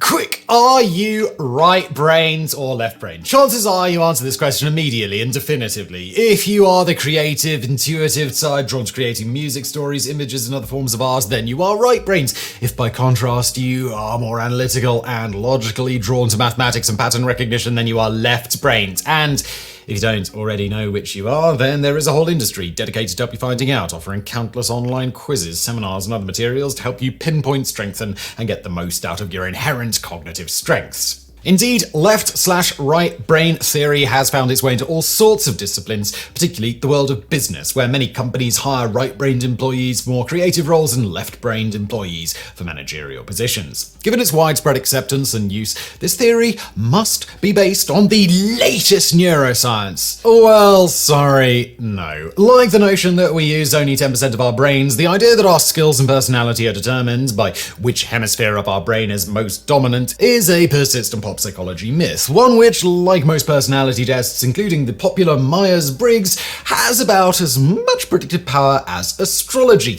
Yet, like many modern scientific myths, the left-right dichotomy is based on a kernel of truth. Certain brain functions are indeed concentrated in different hemispheres, but the way this lateralization works is far more subtle and complex than the simplistic model presented in pop psychology. So, exactly how much of the modern myth is true and how much is complete fiction? Well, let's find out as we dive into the fascinating science of the divided brain. From the outside, the brain appears perfectly symmetrical. At the bottom is the hindbrain, composed of two structures, the brainstem, which controls autonomous functions like breathing and digestion, and the limbic system, which controls more complex but basic functions like memory, processing, emotion, and motivation.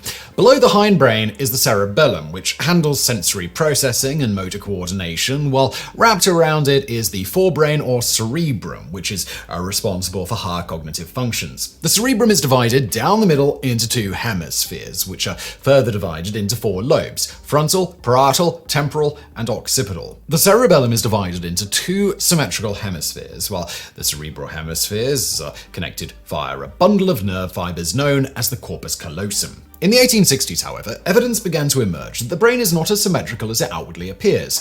In 1861, French physician and anatomist Paul Broca encountered two patients with striking verbal impairments. The first, Louis-Victor Le Bon, had almost completely lost the ability to speak, only being able to pronounce a single word, temps, the French word for time. Strangely, his other cognitive faculties, including his ability to read, write, and understand spoken language, were unimpaired. The second patient, Lazare Lalonde, suffered a similar impairment and could only pronounce 5 words: yes, no, 3, always, and Lilo, a mispronunciation of his own surname. Following these patients' deaths, Broca autopsied their brains and discovered that both had been suffering from neurosyphilis, which had inflicted lesions in the exact same area of their brains, the third convolution of the frontal lobe of the left hemisphere.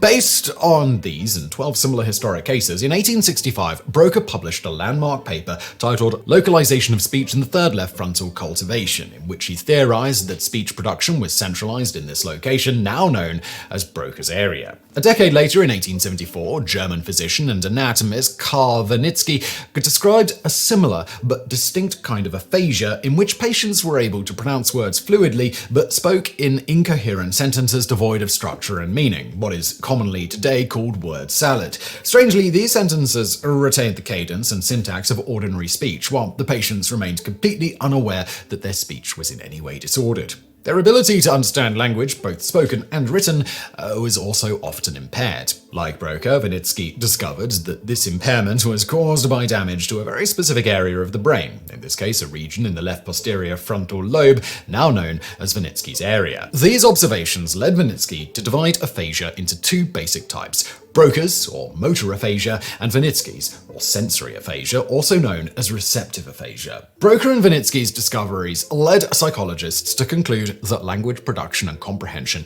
are localized entirely in the left hemisphere of the brain. However, it was not until the 1960s that the full extent of lateral specialization in the brain truly started to be appreciated. At the start of the decade, neurosurgeons began performing a radical new procedure to help sufferers of severe epilepsy. Known as a corpus callosotomy, the procedure involved severing the nerve fibers of the corpus callosum to prevent epileptic signals spreading from one hemisphere to the other. Initially, the surgery was believed to have no side effects, but the longer patients were observed, the stranger their behavior became. They began favoring the right side of their bodies when performing everyday tasks and seemed completely unaware of any stimulation coming from their left side.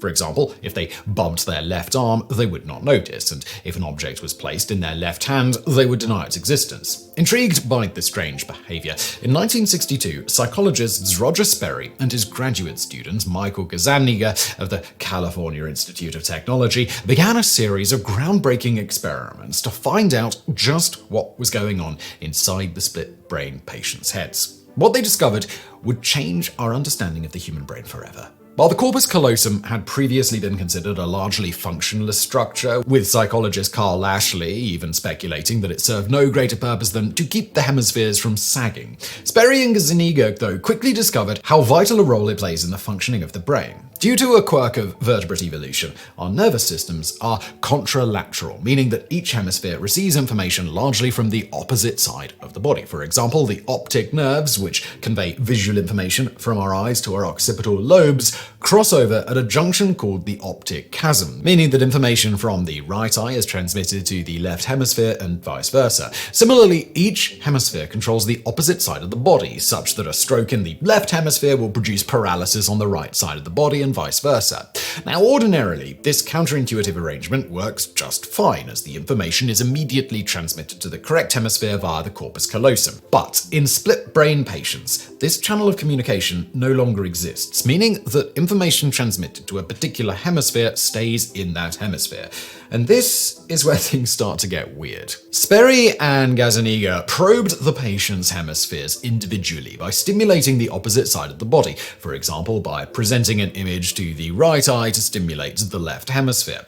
In one early experiment, they flashed a series of lights across the patient's field of view. When asked to report when they had seen a light, the patients only responded seeing lights flashing on the right. But when asked to point whenever they saw a light, they successfully reported seeing lights on both sides. Next, Sperry and Gazzaniga projected the word heart, such that the letters HE appeared in the patient's left-hand field of vision and ART in the right-hand field of vision. When asked to report what they saw, patients verbally responded art, but when asked to point to the word they saw using their left hand, they pointed to he. Similarly, if an object was placed in the patient's right hand, they were easily able to name it, though when asked to point to an image of the same item using their right hand, they were unable to do so. When the sides were reversed, the patients could easily point to the object, but much to their confusion, they were unable to name it. This and similar experiments confirmed that language processing abilities are almost entirely localized in the left hemisphere, while the right hemisphere specializes in visual perception tasks such as recognizing faces and emotions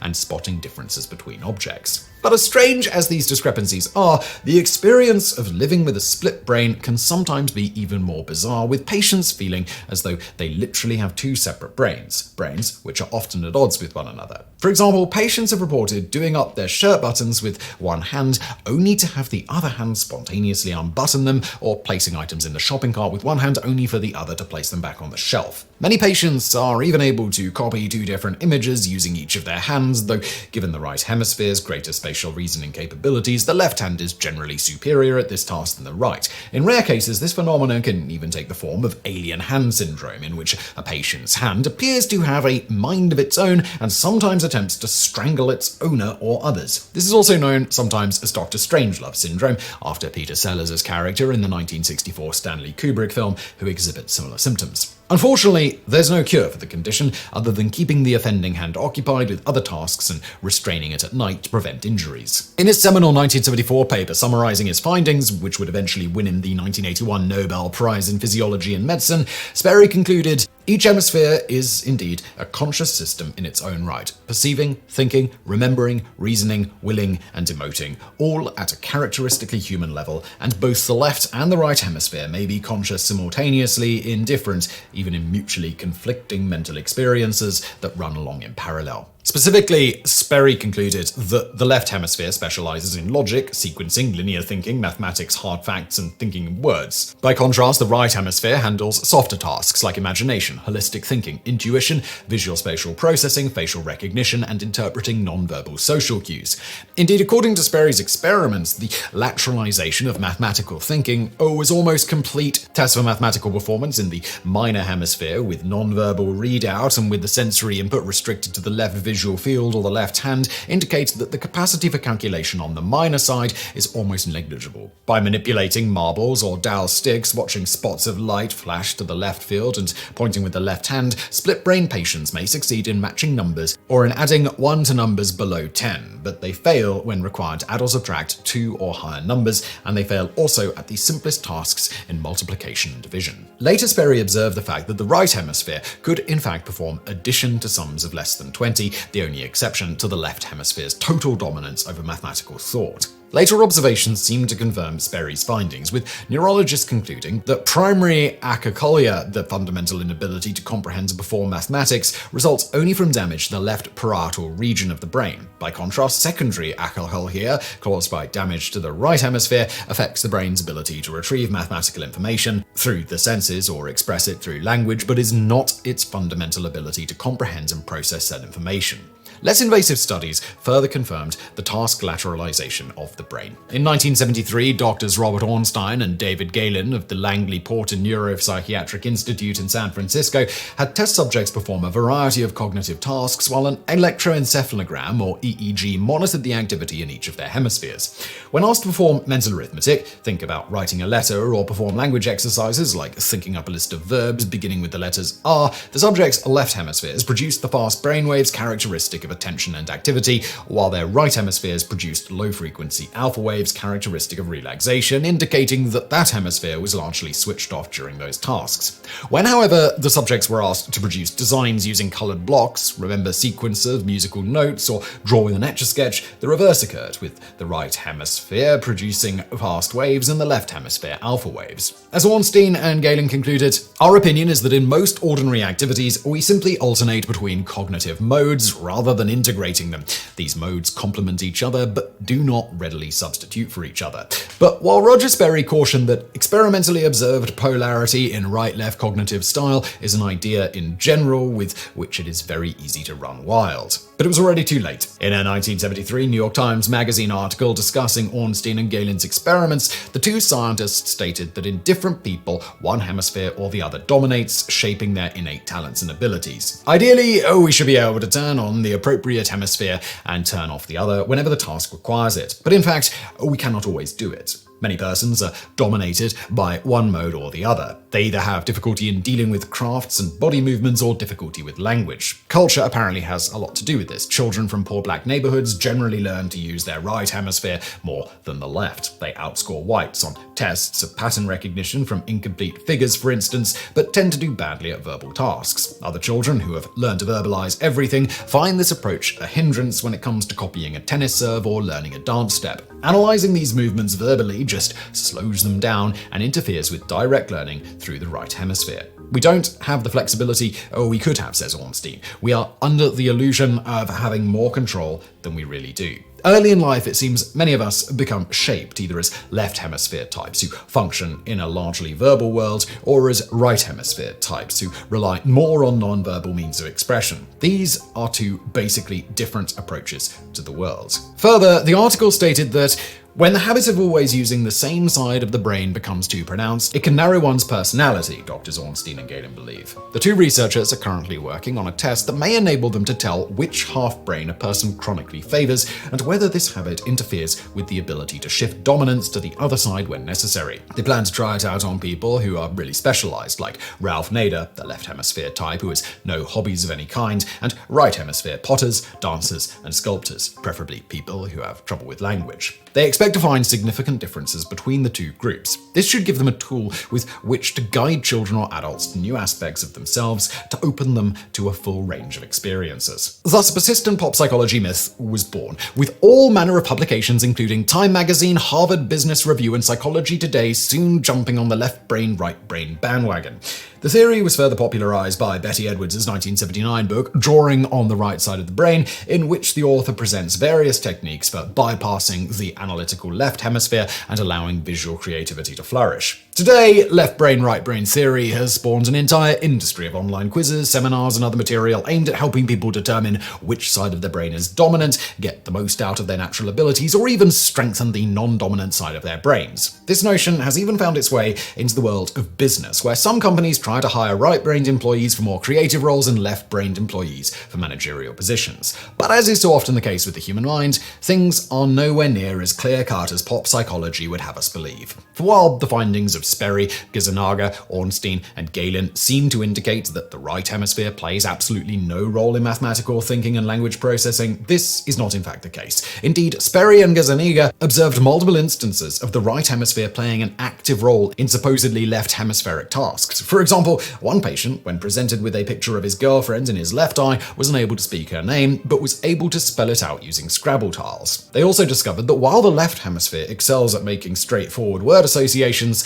the right hemisphere is better at recognizing subtler relationships and insinuations. For example, when the left hemisphere was presented with the word foot, it was better at picking out a related term like heel from a list of words, but when the right hemisphere was presented with two additional words, cry and glass, it more easily picked out the connecting word, in this case cut. The right hemisphere also plays a larger than expected role in mathematical thinking, as Dr. Kara Ferdemeyer, professor of psychology at the University of Illinois, explains, quoting, "One problem with answering this question is that we would first have to agree on what logical and creative even mean. So let's consider a relatively more well-defined case. Math skills, which are often taken to be part of what the logical left hemisphere would be good at. There are different kinds of math skill, ranging from being able to estimate which of two sets of things has a greater number of items, to counting, to various types of calculations. Research shows that overall, the abilities that make up math skills arise from processing that takes place in both hemispheres, especially the brain area in each hemisphere that is known as the interparator sulcus,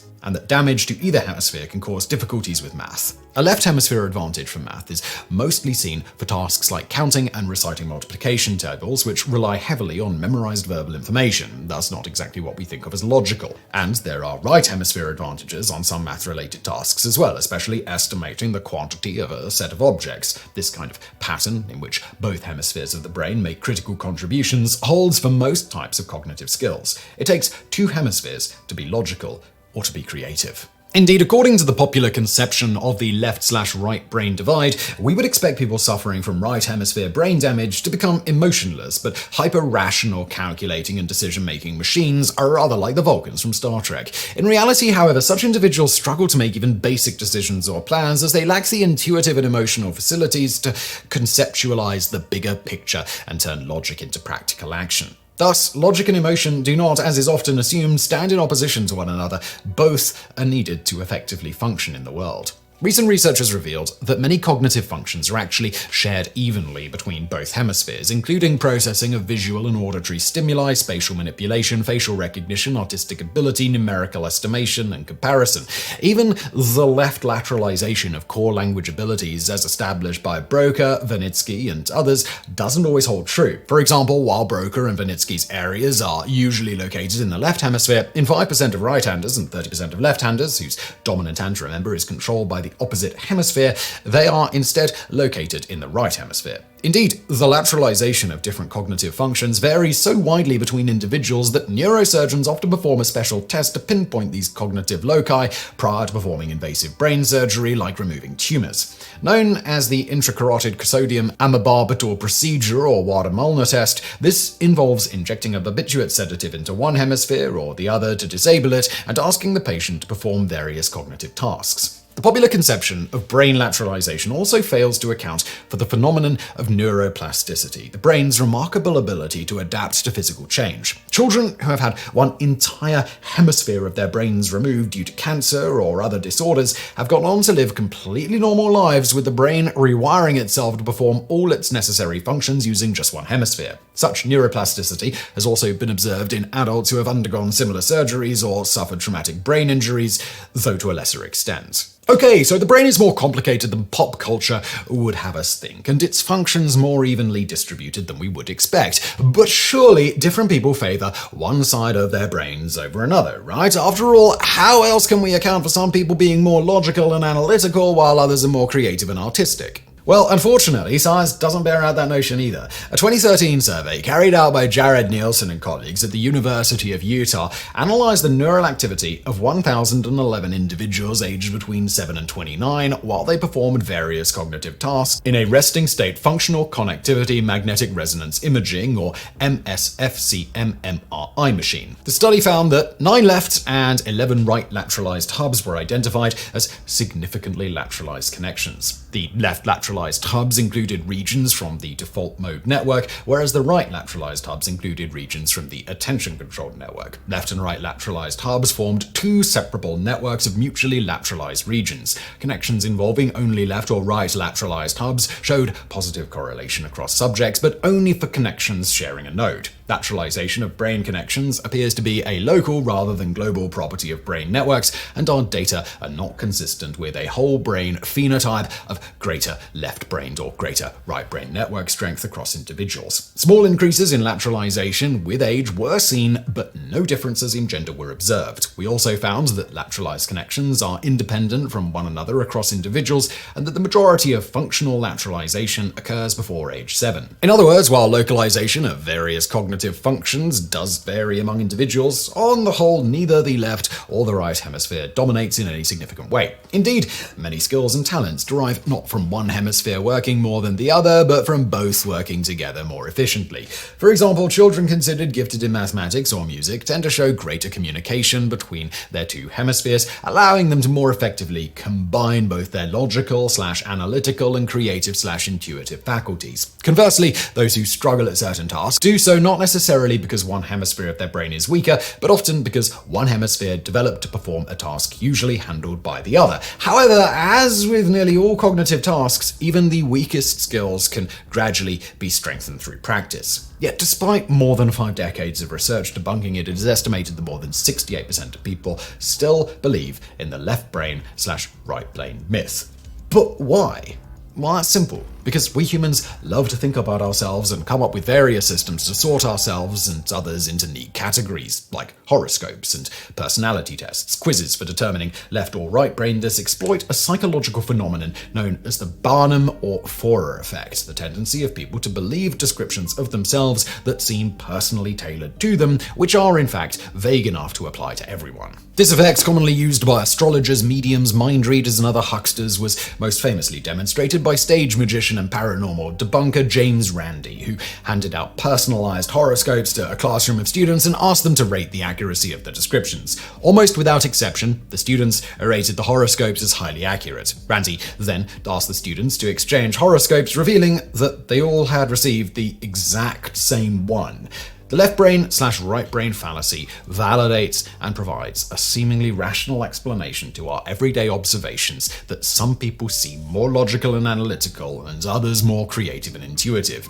It also allows us to excuse and downplay our deficiencies. It's not my fault I'm bad at math. You see, I was just born right-brained. In reality, however, our cognitive skills and abilities are affected by a whole host of factors, including genetics, upbringing, mindset, and training and education, none of which can be neatly boiled down to simply being right brains or left brains. But while lateralization of cognitive functions may not significantly influence our personalities or innate skills, it nonetheless has a profound effect on how the brain functions. For example, while the information received and processed by each hemisphere is typically shared with the other via the corpus callosum, this can't always happen. As Dr. Kara Federmeyer explains, processing within each hemisphere relies on a rich, dense network of connections. The corpus callosum that connects the hemisphere is big for a fiber tract, but it is tiny compared to the network of connections within each hemisphere. Physically, then, it doesn't seem feasible for the hemispheres to fully share information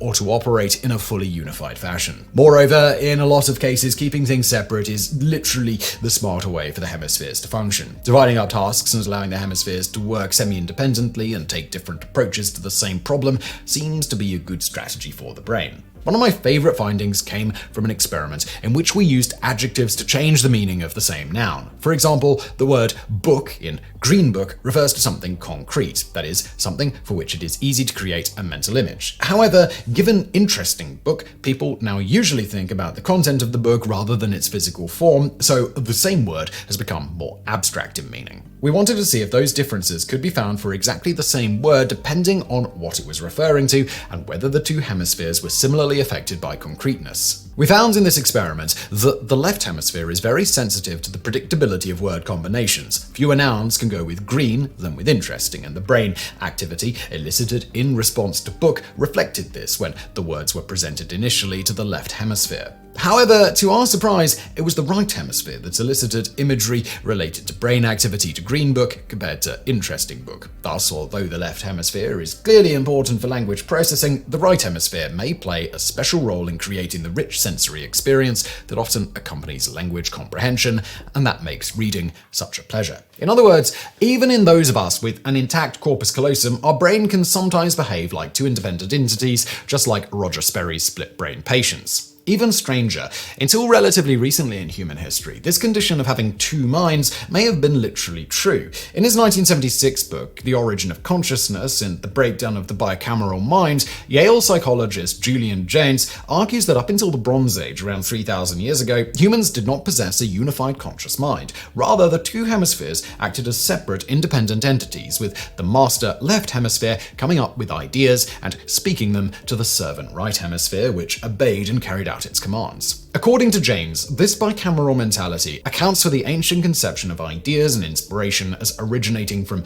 muses or gods. As people would have been unaware that these thoughts were coming from inside their own brains, they would have experienced them as auditory hallucinations whose origins they would have then ascribed to an outside, typically supernatural source. This experience would have been similar to those suffering from schizophrenia, in whom internally generated thoughts are manifested as auditory hallucinations. Indeed, schizophrenia, along with autism and many mood disorders, including depression and bipolar, are associated with significant changes in the asymmetry of connective functions. For example, the left hemisphere is more associated with positive emotions and the right hemisphere with negative emotions. And those with depression often suffer from an excess of left versus right hemisphere activity. Schizophrenia, by contrast, is associated with a reduced asymmetry and activity between the two hemispheres. Jaynes' theory does not, however, imply that human brains were once physically divided. The neurology of the ancients was identical to our own corpus callosum and all. Rather, the mental schema of the ancients allowed them to react to situations, generate thoughts, and perform actions without the introspective ability to reflect on said thoughts and realize their internal origin.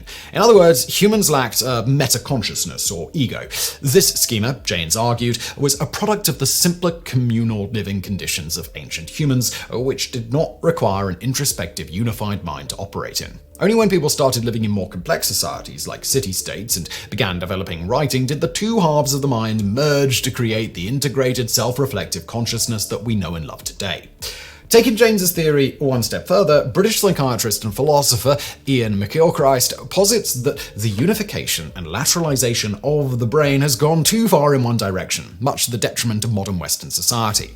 In his 2009 book, The Master and His Emissary, The Divided Brain and the Making of the Western World, McGilchrist argues that not only do the two hemispheres function differently, they also conceive of the world in different ways and promote different sets of ethics and values. The left hemisphere, for example, tends to reduce complex, nuanced subjects like ethics to simple rules and measures, while the right hemisphere is better able to view the world holistically in terms of interconnected systems. According to McGilchrist, Western civilization since ancient Greece has been increasingly dominated by left hemisphered thought, which promotes a narrow, reductive view of the universe, which has led to many of our modern global problems. But while highly influential and popular, James's and McGilchrist's ideas have also attracted a great deal of criticism, with many neurologists, philosophers, and historians arguing that, like the pop psychological notion of people being right or left-brained, these theories overly simplify and distort the more complex and subtle realities of brain lateralization and are based on shaky historical evidence.